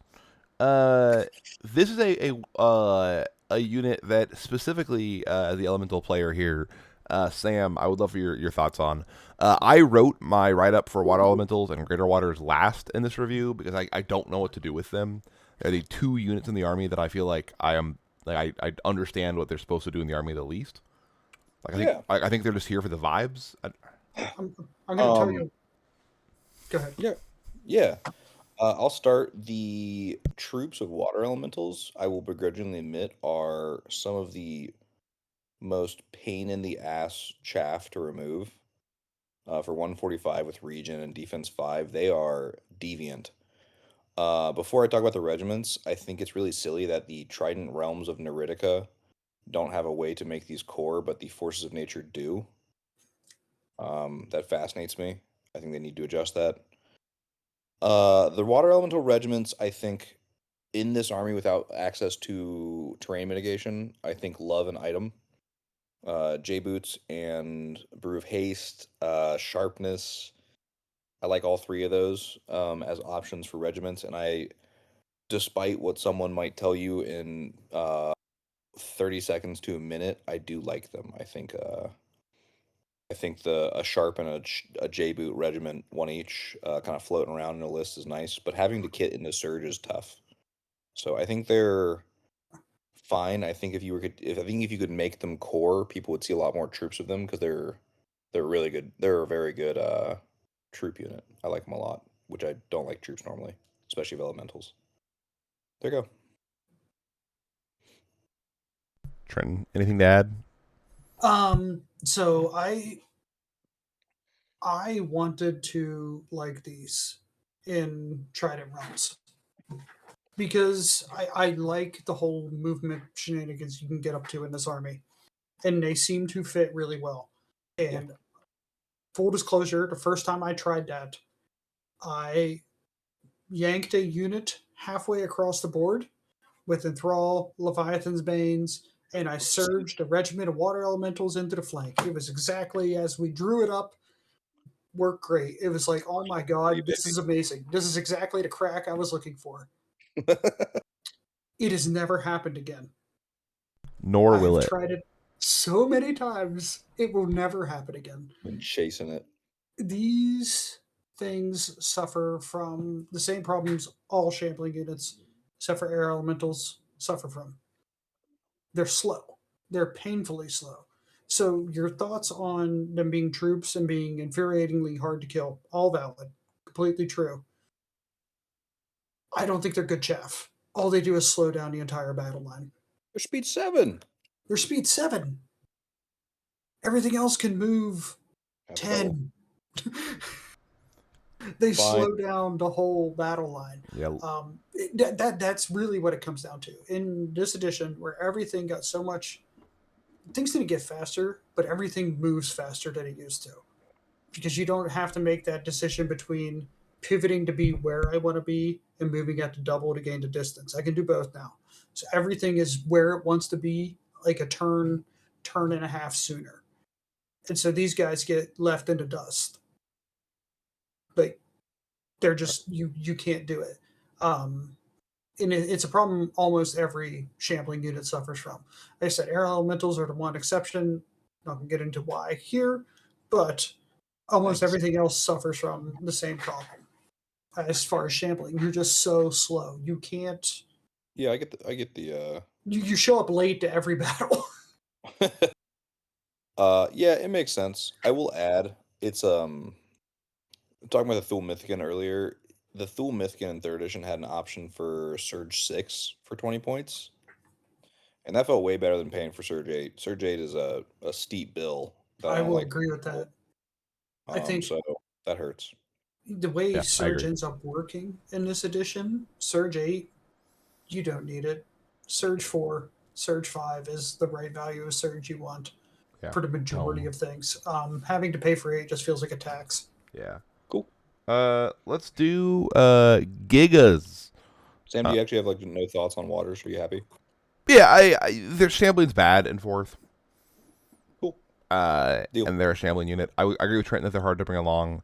I think the potential is really cool. I don't think they're like a terrible unit, but the reality is the opportunity cost of bringing them is high because you need to have a kitted out surge caster to go with them, and Yep. the high I opportunity agree. cost. I'd rather just have depth whores. That's exactly what I said in bigger And tank. I'd Yeah. also rather have Gigas. Uh, Rarely do Sam and I like strongly disagree on a unit. Then we disagree on things here and there, but even like Axel, things like that, like usually we can find like a middle ground. Gigas might be one of those units that I think Sam and I disagree on most in the entirety of Kings of War. I think Gigas are Yeah. legitimately good units. I don't think You they said are. that might be, What? you said that might be too good. What? Not in this. I've just heard you from your mouth. I lost. Good. I lost Gigas at Masters, so it like did a thing to me for a few days. I double charged Giga Regiment with Frostfangs, one sharp, one elite, and I did 8 wounds total. And like that like did damage to my soul. Gotta hit the sides of the Are you Gigas. hinting at using results-based analysis? No, no, that was bad. It was really bad. That should do like 15 wounds or something at least. I forget the exact math on it, but it was What are bad. your thoughts on Gigas, man? Dude, I think Gigas are good. I think they're amazing. You could put 3 on a flank with a Death Whore Eternal, and you can just run up that flank. They don't even necessarily need Chaff because they are defense 6. Chaff What's the is depth order nice, doing? I'm confused. making them go faster. Oh wait, no, there's Sea Monster. I lied. Let's say, yeah, he doesn't do Not with that. that. With Axel. Sorry, with Axel. To give them vicious. You can put Thools in front of them if you want to. You can put Tile Swarms in front of them. I understand they only have 12 attacks for the regiments. But I think they can just walk you down on a flank. I would not put them in the middle of my battle line. I think that's kind of bad. I think they're a good piece for a slow flank. I disagree with every syllable you said. How's that sound? I think Gigas are bad. I think their attacks are way too small. In addition, that cannot have triple charges. I think they're paying way too many points for Big Shield. I think they're paying way too many points for Crush 3. And I think they're paying way too many points for Axel Tricklebrook. And I don't like them. Full stop.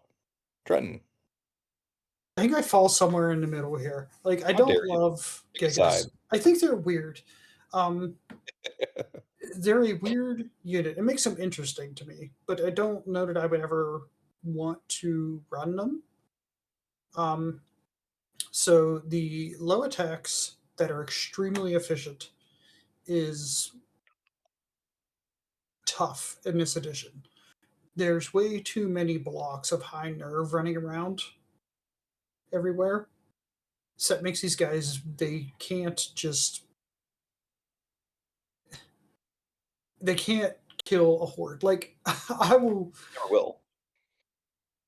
like I'll gladly face charge a Giga regiment with a Great Axe horde and just be like, sure, Yep. fine, I'll fight Yep. you for 2 turns. I still win.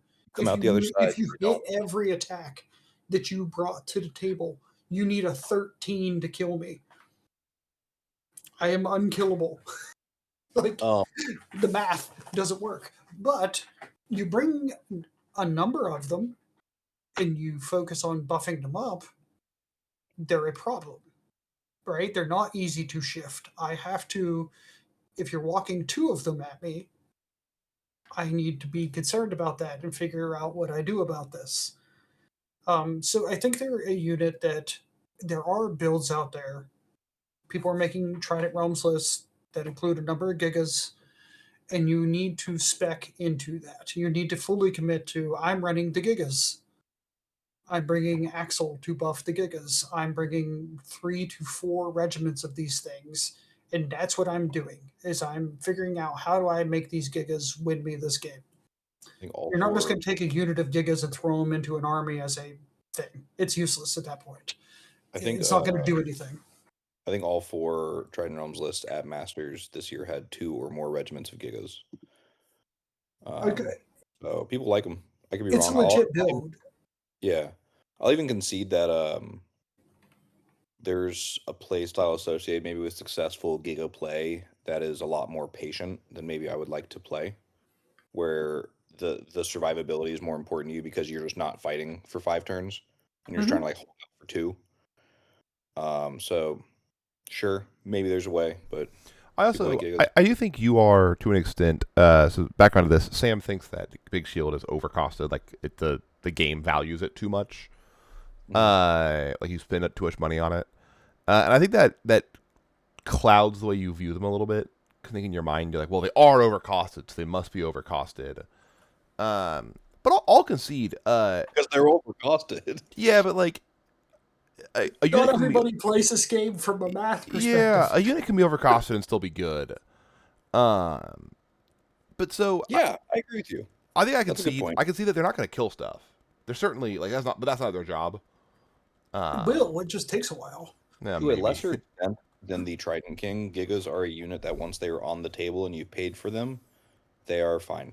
Yeah, I agree with that. Naiad Worm Riders are a unit that once they're on the table, they hurt you badly. The player, The of owner. Worm. Yeah, you who plays them. These Sam, things are terrible. yeah. Oh, there's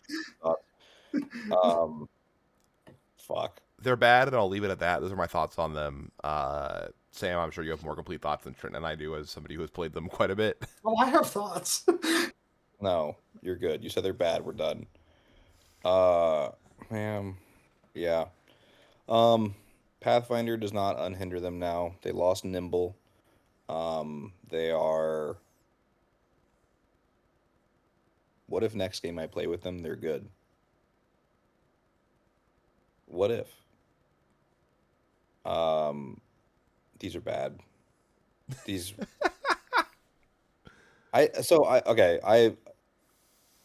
Trent and Sam know this. For all of 3rd edition, even some of 4th edition, I've been putting worms on the table and hoping for good things to happen when I do that, and been rewarded with nothing but pain.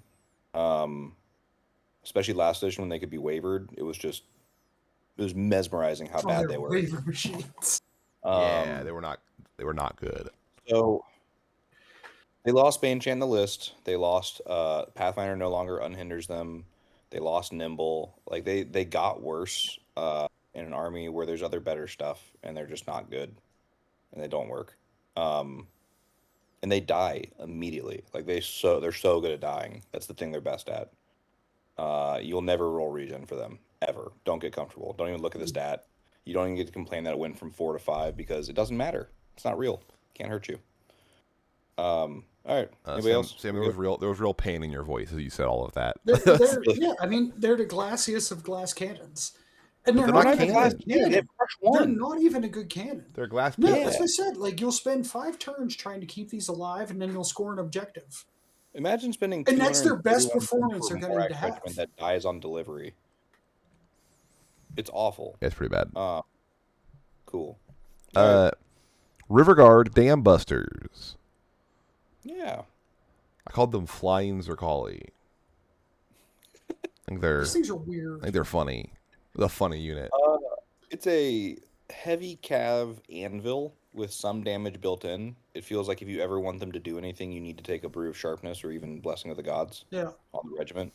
The troops are interesting. For 150, I don't hate them, honestly. I think they're weird and might catch you out, but they're a thick chaff, sneaky anvil kind of troop, but that can get a flank if you leave them untouched. So the troops I've actually I've enjoyed them. I think it pains me to admit that I like troop gaming in some places, but this is one of them. They're not bad. Good. Anybody else? Oh, the models are sick. Good. I looked at these guys, and I'm like, oh, 225, that doesn't seem bad at all. And then I realized they were melee 4. Yeah. And I said, oh. But they crushed 2, right? They're crushed 2 Thunder 1. Sure. Yeah. 18 attacks on 4s. Yeah. 225 for 9 hits is not great. Yeah, but 225 for D5 and Nerve 17 and Strider and Speed 7 and Fly and Height 4 and they're a cool unit. I don't think at the highest of levels, I don't think we see these at Masters, but if you get these on the board at on a weeknight, I think you'll be happy with them. Especially the troops, honestly. I don't know. Maybe it's just it's a unit that doesn't click with me. It's a anvil cavalry. It's an anvil that's paying for Crush 2 Thunder 1. It's weird. The model's really good, by the Right. way. What? The models are really good. Yep. All right. Oh, that it? they are expensive. It's I specialist. holy cow! I don't know how expensive they were. The models. Yeah. Did you need some? I have 30 on crew. I was just curious. They have the amphibian battle group. It is $75 for 23 minis. Let's not complain too much because I bought the Mega Army box for Trident Realms last edition, and all the models are still in the Army this edition. Could be worse. So could be worse. Let's not take it for granted, you know. Hey, I think when you compare this to Zerkali, which is the other army review we've done so far, the specialists I find incredibly lacking in other armies in the game. But compared to the one we've done this exact same review, like style of review for, I find it really lacking in the specialist. We've done a lot more whinging in the last 10 minutes than we have in the core section. There's a lot of well, in certain scenarios, if it's Tuesday and you're wearing a green shirt, these are okay. I agree with you. I think the specialist selection is weird. It's rough. It does. It runs into, one more quick thought on this, and this is army wide. I'll keep this brief, but none of them are terrible. No, and I think it's kind of the problem this army has is that nothing is terrible except for like one or two units, but nothing is like amazing. I think the specialists are a good example of that. When I say I'm underwhelmed by them, it's not because they're bad. It's because they're all like, except for Worm Riders, they're all like, going into our supports. Yeah. A unit that I think is kind of cool. Tree Leaper Wow. Dam Busters. These things are cool. Yeah, good models. Good unit, I think. I'll take it a step farther. I think this might be one of, if not the best units in the army. Yep. Yeah. I don't know. I said I don't know if they're good, but they're a hoot to play. These guys are hilarious. There will be, if you play, speaking of the Siren, if you play, there's somebody will play them enough to get good with them, and they will be better for it. What If you can deliver the comically potent shooting that these guys have for a few turns, and then also use them as 6-inch wide chaff on turn 6, or go jump over something and pick up a token or do whatever. These guys are money. They got frostbite. Yeah. There's enough movement shenanigans to keep them safe from charges. Tidal swarms are height 1 and they're height 4, so they will not take a cover penalty while shooting over them. These guys are phenomenal, and I put a bunch of them on the board. I think they're really good. These guys are super weird, and I love them. Cool. Yeah, they're cool. They're funny. The first time I played against them, I didn't know how good the shooting was going to be. And then it was just like, bang, bang. And I was like, oh, I died. I ripped 2 units off the board immediately from you. And you were like, oh, those are the shooting frogs. I was like, I told you this. Like, oh, it's going to be that kind of party. I didn't know they were that kind of shooting. And I was like, yeah. Then I think I literally said, I didn't know they were that kind of shooting. I think that was my direct quote. I did win that game. Yeah, what if we gave them the last? Leave me alone. That's a Trident Realm issue, not a Dam Buster issue. Speaking of Trident Realms issues, the Riverguard Arbalist. This is the opposite of the Tree Leaper Dam Buster. This might be the worst unit in the army. It's bad. I think it's Don't take it. horrible. There's a better gun if you want a gun. Okay, let me actually be serious for a second. For 100 points, flying, speed 7, unit strength 2, monster. That's valuable. That's all I'll say. I think it's cool. The model rocks too. So model is good. The shooting is bad. The fighting is worse. The survivability is bad. I think they're okay. It's 100 points. It should do something. Like, you've just described a horrible unit. It's unit strength 2. What if it's good? You're like, it can't shoot, it can't fight, Okay. it dies to a stiff breeze. It's all Have right. you seen who's the? Do you remember But Vernon US Strike 2 doesn't mean President shit if when he it's was not like, on board. the Commanders now when he was like, can't do it, can't coach him, can't play with him. Can't do it. That guy. Can't do it. Can't be done. Yeah, Stan was like, this thing is dog water. Might be good. You talk about it the way you talk about Naiad Worm Riders. Yeah. Do I like you my model. do you owe them money? Like, oh my gosh. No. I've paid all those models. They're all painted. I'm happy. Speaking of somebody that you would not want to owe money to, the Knucker. 'Cause that guy goes speed 9. If you owe him money, he is running you down. How do we feel about the Knucker? Love him. What a guy. Yeah, can I say that this might be one of my favorite units ever? These things Yeah, are fantastic. hysterical. Dude, I Like, love him. it's honestly like they're spitballing ideas for a unit. Or like, what if we just give it all the keywords? Well, but only the good ones. Like, what if we gave him keywords that only I wanted? Like, what if we just like walk up to a guy at a store and was like, "That plays Kings," and we're like, "Name the best keywords that you can think of. Put all of them on this unit and nothing else, Right. and then give them a shitty amount of attacks for fun." Give it 6 It's attacks. speed 9. It's nimble. Mhm. It has Strider. Yep. It ensnares, correct? Yeah. Strider and Snare, Stealthy, Pathfinder, Why not Pathfinder? Thunder 3. And it's got like 6 attacks. Yep. But who cares? Trenton, do you think just run this thing down a flank and then turn it, and suddenly everyone's like, "Yeah, shit, I gotta pay attention." Yeah, to you gotta it. go. Trenton, do you think this or Punch Monkey is more of a pure fun unit? But this guy out, I love Punch Monkey to death. This guy outshows Punch Monkey. Sorry, Punch Monkey. At 2300, I fielded 5 Knuckers in one game, and on turn 2, 4 of them were in the opponent's deployment zone. I lost the game. It was amazing. I had so much fun. The Knucker's fantastic. It's one of those things, and I'll even let you guys know a secret. If you let him into your flank, still doesn't kill you. No, Doesn't matter. so annoying as hell. Because yeah. guess what? I'm not gonna kill it either. The mental stress of playing against a Knucker is so much greater than the actual damage output. Yeah. What damage And output? we It's saw this with me and Sam were traumatized by a Knucker at BCB by Dan Kamek. He looked at us and was like, looked at a little gap, put a laser up, and then we never saw the Knucker for the rest of the game, and we lost because of it. Like we never saw it again. It was Rays, right? With a It mission. was raised. It burned all 3 of the objectives on our home territory, and we lost. That Knucker specifically beat us. Yeah, it literally just ran past us, like playing like the running in the '90s music from Initial D. Like it just ran, it sprinted past us and then just ran around like it went on an adventure, like all by itself.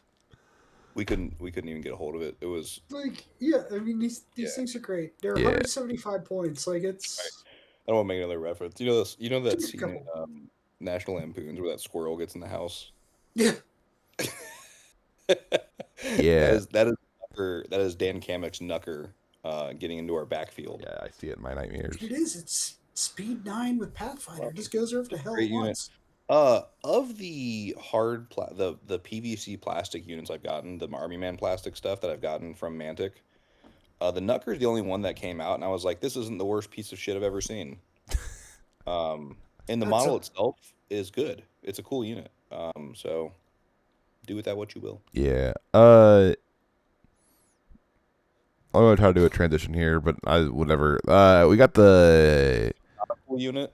Greater Water Elementals up next. From the greatest of highs Yeah. to You the know, greatest of lows. speaking of models, the Greater Water Elemental, if you print it in resin, it is 5 billion pounds, and its center of gravity is not on top of a 50 millimeter base. It's over it. So it will destroy something if it falls over, and it will fall over. It's just trying to tell you not to put it on the table.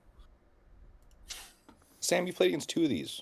Yeah. Man, Garrett game. it's a good. I think it's a fine unit. I think it has potential. And I've seen it used to great effect. Garrett had plays to win our game that didn't work out, entirely centered around his 2 Greater Waters. He played them Cool. immaculately. I believe it. But it's expensive, and Yep. other stuff do what it does better. And we said this in the Zerkali review. We'll say it in other reviews. The value of a square base has gone down in fourth edition.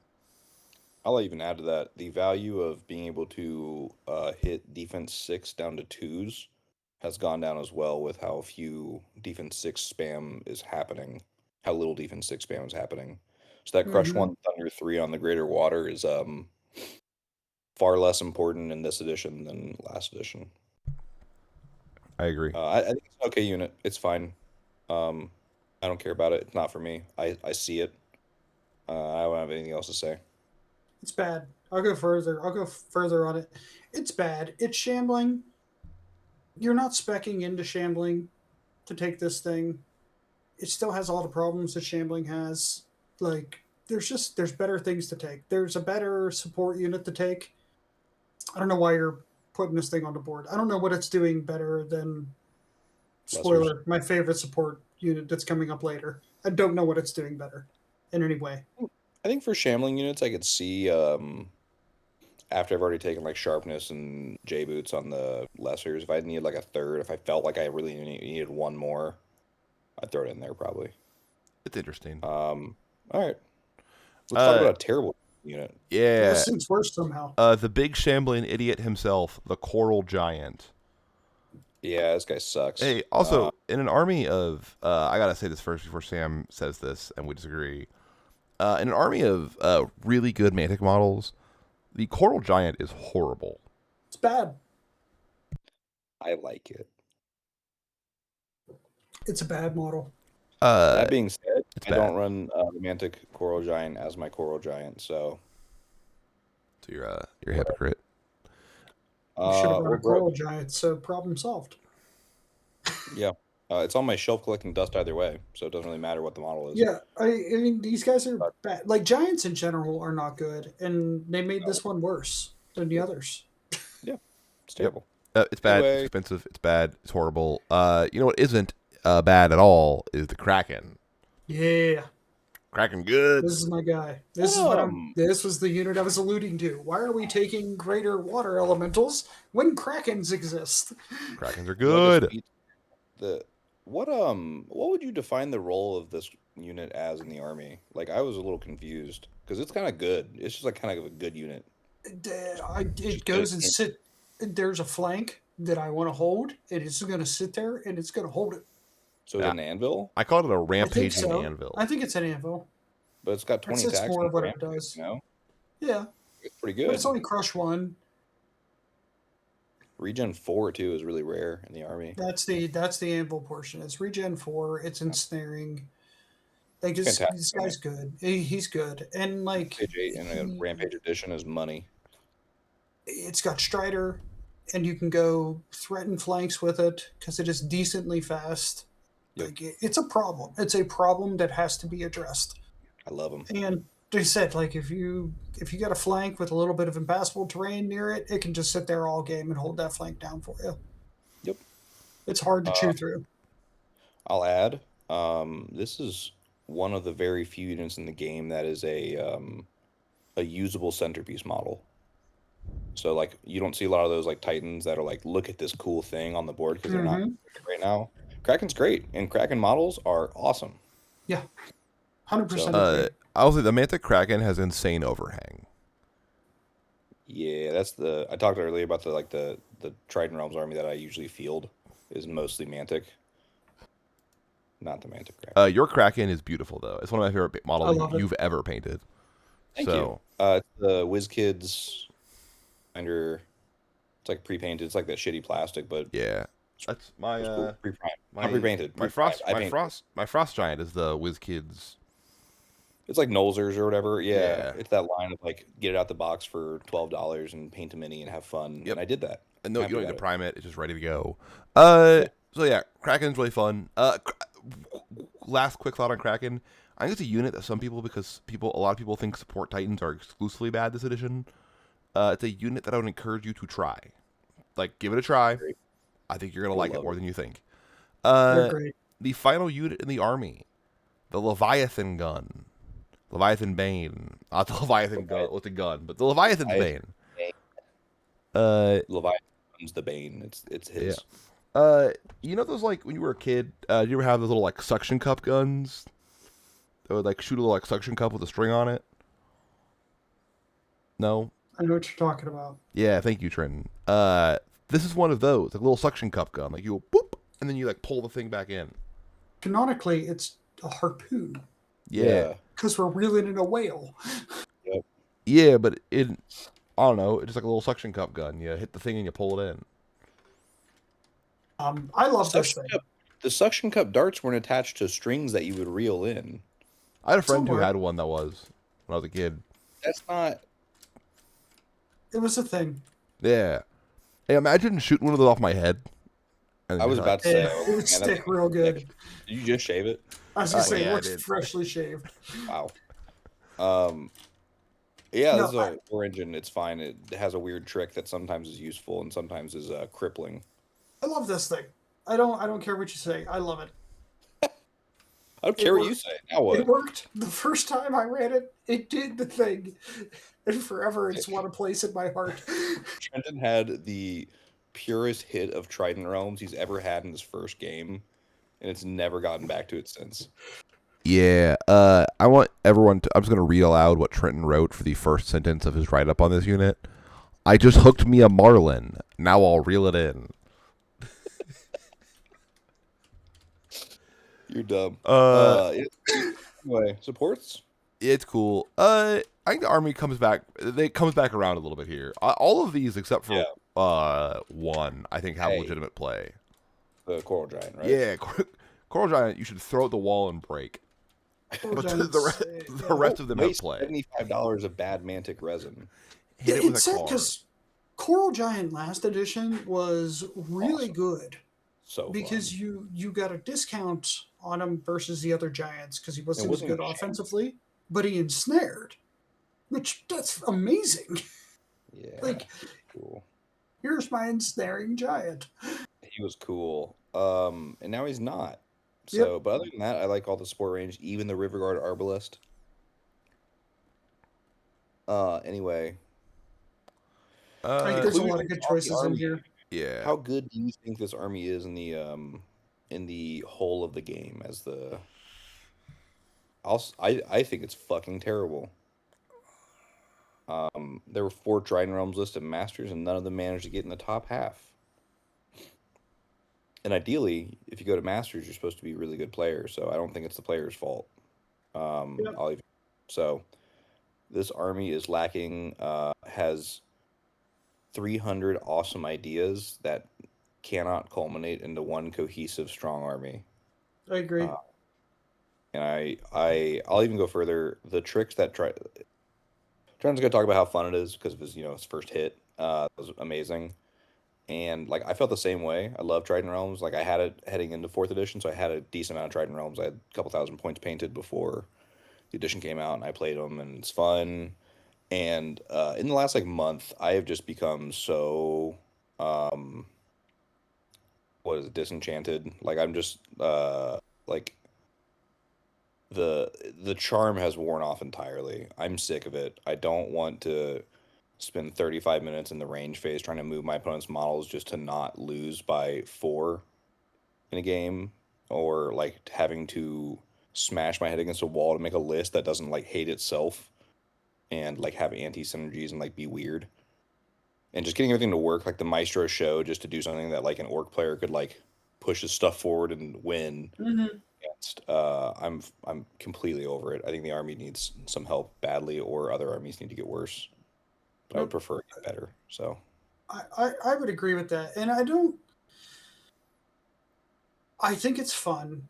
I think it has a lot of fun. I think especially played casually, there's a lot of fun to be had with this army. If you're trying to field it in a competitive environment, it's going to be a bad time. Yep. Like you said, there's movement shenanigans that are fun when we're just having a laugh, a beer and pretzels game, hanging out, having a good time. Yeah. Those are fun. When you got smoke coming out of your ears for 3 turns, trying to lose by the least amount possible, because that's where you are, that's decidedly unfun. I think I don't necessarily think there are. This is going to sound very similar to what I said about Zerkali overall. I don't think there's any units in here that need to necessarily change to make this better. I think they have gaps in the lineup Hmm. that they're missing. There is no true like cavalry unit in this army. Almost Yeah. every other army has that speed 8, thunder 3, or a combination of crush and thunder that equals up to 3. That's going to go just smack something and kill Mhm. it. And Yeah. they don't have that. Like the closest you come to Water. is the Dam busters or waters or worms, and all of them are yeah, short and in all of dam. them either they're slower, which is big. They're hitting on fours, Yep. which Slower, hurts that weaker. damage output. Yep. They don't have anything to do that, and I think it's a big miss. Like they have so many other tools, but they're specifically missing that. And it's an army that's full of things that are um, slightly faster, but they don't have much that's actually faster. Yeah. There's a very real chance that in 6 months or something, like somebody figures out Trident Realms in a way that Mm-hmm. no one's thought of yet because there's so Mm-hmm. much to mess with in here. Yeah. Sam, do you have any? Yeah, I agree with everything that's been said. I think they're really fun. I think there are some of the best ideas in the entirety of Kings are in this army, Yeah. and they just don't culminate together well. I also think Yeah. their best list, the best Trident Realms list I've played against, I think is Eric Trowbridge's like grindy, like 4 ensnarer hordes and some stuff. I'm not saying that this is amazing, but I think it's better than a lot of the other like Trident Realm stuff. Here's the problem. Uh, I think Northern Alliance do that exact thing but better. I Yeah. think dwarves arguably do that same thing but kind of better. Like if you Hmm. want to play the pure like grit and grind Grizzlies kind of like Zach Randolph down in the post kind of situation. Uh, Shout out Zach Randolph. yeah, and Marcus Hall. I think Rudy Gay Tony was on Allen. that team. Yeah. Um, Goat. The Grindfather. yeah, but Northern Alliance does that better. I'd rather have 3 tribesman hordes and some Frostfangs and some other stuff than the Trident Realms version. Um, Yeah. so I don't. And you build I think there are ideas here, but I think the things they do well. If you want to play a shooting army, play a different army. If you want to play a grind army, play a different army. If you want to play an Mm-hmm. MSU army, play a different army. Like, they're fun because you could, if you owned every unit in the like army, you could field 8 different armies. Uh, but if you are an experienced enough Kings player that you know what you want to play, find an army that plays that versus an army that kind of does it all poorly, which is Yeah. disappointing because the ideas are here. Yeah. I think we touched on it too. We're gonna talk about build archetypes or like styles of army, but I think we hit it they can all. kind of do all the things Yeah. in different flavors. Yeah. I do think like I said, much like Zerkali, I said they were missing a few things.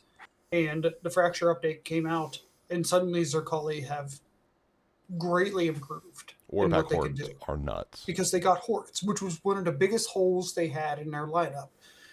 They had no actual horde that could punish you or do anything. I think it's a similar thing here. Like there's just a couple holes that are Yeah. missing in the lineup here that they desperately need something Like a to. heart piercer horde. Worm Rider horde.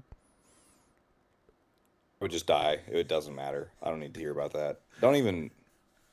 I'm never painting another worm ever. They look Uh, great. thanks. But Makes it dusty as the day goes by. But uh, yeah, I mean, if we want to talk build archetypes, They can do a lot of stuff. They have they a can ton of do. archetypes. They can kind of do anything. Yeah, they can kind of do anything. But like, I mean, I think they are the quintessential jack of all trades, master of none. Yeah, I think I'll even the one archetype that stands out to me is the tech movement shenanigan Mm-hmm. combined like a little bit of everything list where it's like you need the thing to be spit like humming to get it right, but it's like you can do crazy stuff with it. I don't. It's like it's just a tech list basically which is not normal in most armies. But like no one's figured it out. No one's gotten good with it. It's not worth the Yeah. pain or worth the squeeze, whatever you want to call it. But yeah, they can do a bunch of other shit, so it's Yeah. cool. I think Um, I sorry, go ahead. no, I was going to talk about lists. So No, I was gonna say, like, I do think that's probably their best archetype. mhm. I think it's near impossible for that to be super competitive Yeah, because it's a dice game and it's the high wire act of all high wire acts. Like yep, if any part of it goes wrong, you are just out in the wind. yep. Like Been you there. didn't push that thing far enough away. Guess what? You're getting mulched. But when it Uh, goes well, it goes well.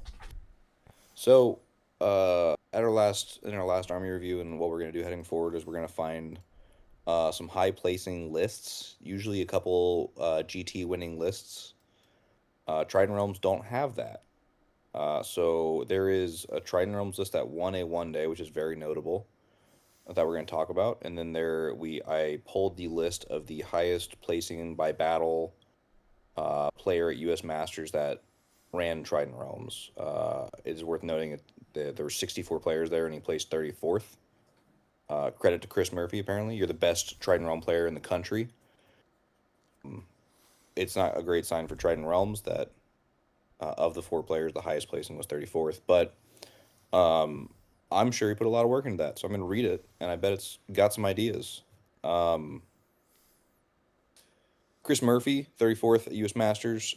He brought a Depth Horror Eternal, an Aquamage with Barkskin, Axel Tricklebrook, an Ensnare Horde, 2 Placoderm Defenders, 3 Tidal Swarms, 2 Giga Regiments, 1 Dambuster Regiment with Sharpness, like we talked about earlier, and 2 Krakens.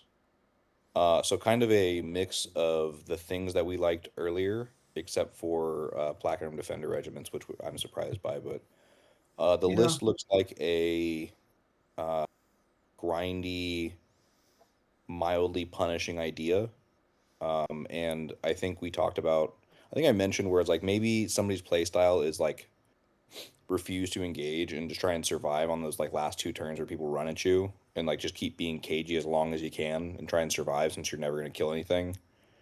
That kind of feels like how this was going. It doesn't Like have what the. this I would love to have played against Chris's list because it doesn't have the unit strength to do that, though. Only 1 horde. It's mostly regiments. It's fairly low on unit strength. So Go ahead. we're gonna play control or dominate, and I'm just gonna like avoid you until turn 6 when you charge me, and I laugh as you bounce off of me. It doesn't work because you get out unit strength. I'll counter that. There's a lot of mobile unit strength 2 pieces here, which depending on the mission could really solve a lot of problems for you, and especially like if you're trying to force draws or small wins, like if you're playing like Northern Kings, like that 15-10-5 instead of Blackjack. So he's got 2 Krakens, he's got the flying Dam Busters, he's got the Depth Horror Eternal, all of which can like go pretty far and get places and just kind of sit there. So Yeah, I also- see it. I see it. It's just Yeah. I just I don't believe in it. To Yeah, me, well, this you list play looks 33rd like Masters for Trident Realms. You can pass that judgment. this list looks like I want you to break on my battle line, Yeah. and then I'm going to try to flank you. I'm going to send Krakens and the Dambuster Regiment around because, like, obviously he's expecting the Dambuster Regiment to go kill things, putting sharpness on it. Yeah, which for makes sure. it into an actual real hammer. Yeah, it is. It's the thing you wanted, right? Right. It's super expensive, but yes. Strider But built in, fly. It's pretty cool. yeah, I mean, it's pretty cool, but I think that's the idea here. Like, I don't think it just refuses to engage. I think it wants you to engage, but it wants you to engage the specific units. Tank They and want you spank. to hit Placoderm Defenders, the Yeah. Gigas, the Ensnare Horde, and Yeah. not shift any of it. So yeah, this is very clearly a like sturdy, hold the line style Trident Realms list. It looks like a pretty, I don't want to say honest, but like probably pretty honest, right? Like there's not like a lot of silly No. like silly stuff. No, I agree. The only Trident Realms win that we found was a 1 day, so not a GT, but a 3 day. But it was 22 players. 3 game, not a 1 day. It 3 was, game. One of the, what did I say? 5 or 3? 3. You said 5. You said 3 day. 3 The day. 3 game, It's 1 3 day. game. It is from one of the probably one of the most unique Kings of War players in the country. Is Kyle Peach. He Didn't won he? the Lake Swat one day. Also worth noting, this is 2,500 points, not 23. There's some in the water in Duluth. I can't I want to understand. say, didn't he make an appearance in our Zircali review as well with Yeah, the he list? did. Kyle Peach is awesome. If you've not met him, you should meet him by playing him. So that way, when he has 45 minutes left on his clock at the end of the game, you guys can talk about stuff. Kyle's awesome. He has a very unique view on Kings, which is refreshing to hear. And he stands by it and he puts Yeah. results behind it. So this is a like Noah's Ark of ideas. Like this is, I'll go ahead and do it. But like Naiad Centurion that we talked about earlier, Aquamage with Blizzard, Axel Tricklebrook, two Ensnare regiments, Platinum Defender Regiment, Tidal Swarm, two Heartpiercer regiments, two Giga regiments, two Dambuster troops, two Knuckers, and two River Guard Arbalests. So he has some shooting, he has some speed, he has some grind. The wild He's list. doing stuff. This is the Kyle Peach special of like, I know this list more than you know this list, and I'm gonna do it. And if you're not ready for it, I win. Yeah, this list gives I'm better than you at Kings of War. Like, hey, I'm better than you at this game. I'm just gonna play Kings of War and beat you. Well, the thing, have you played Kyle, Sam? No, I've talked to Kyle a decent Oh, amount at a couple of tournaments, okay. but we've never played before. It's really obvious in the way that Kyle plays that I'm 1-1 against him. He got me the first time. I got him back at Adepticon, but it's very obvious like Kyle thinks a lot about the way he wants his like set pieces to go. Like he's a set piece player. So it's like I can deploy my army without even looking across the board. I can do turn one without even looking across the board because I know I want these things here on this turn, and it's your problem. And that's how he plays for the most part. Like I could be wrong. He could send me a scathing message, which he absolutely won't. But like he moves with such confidence that that's what I think is happening, and that's one of those things where it's like it feels like he has an exact battle group for his two Heartpiercer regiments, his Arbalest and his Blizzard Wizard, and then he has a way to set up his flanks and he has a way to set up his battle line where it's like this is the thing I do every round, and I'm going to push it at you in the correct distances, and I'm gonna make it your problem. So little all comers list, but it seems like a high skill type of deal. Yeah, I agree. Cool. So those are places to start, but if you think you know something better, do it. I am happy to see Dambuster troops in there. I was talking about those earlier. Very good. They interest. Well, cool. I think that's all we got. I think this is it's a good army. It's a fun army. Good. Not a Well, good it army. was a well designed army. There you go. I wish the rest of the game was designed similarly. But I love King. It's not like I knock the King. This army is so cool and fun and unique. All that so you can lose by 4. Yeah. But yeah, so thank you for watching. If you have feedback, leave comments down below. If you have lists that you want to try them out. Just try stuff, right? See what happens. So we are. Hey, if you get a good Trident Realms list, post it. We'd Yeah. love to see it. Also, shout out to UberYetti for helping us out. Check his stuff out. Link in the description down below, as well as a link to our website, where there'll be a write-up of the review. Thank you all for watching, and we'll see you guys next time. Thank you. All right. Thank you.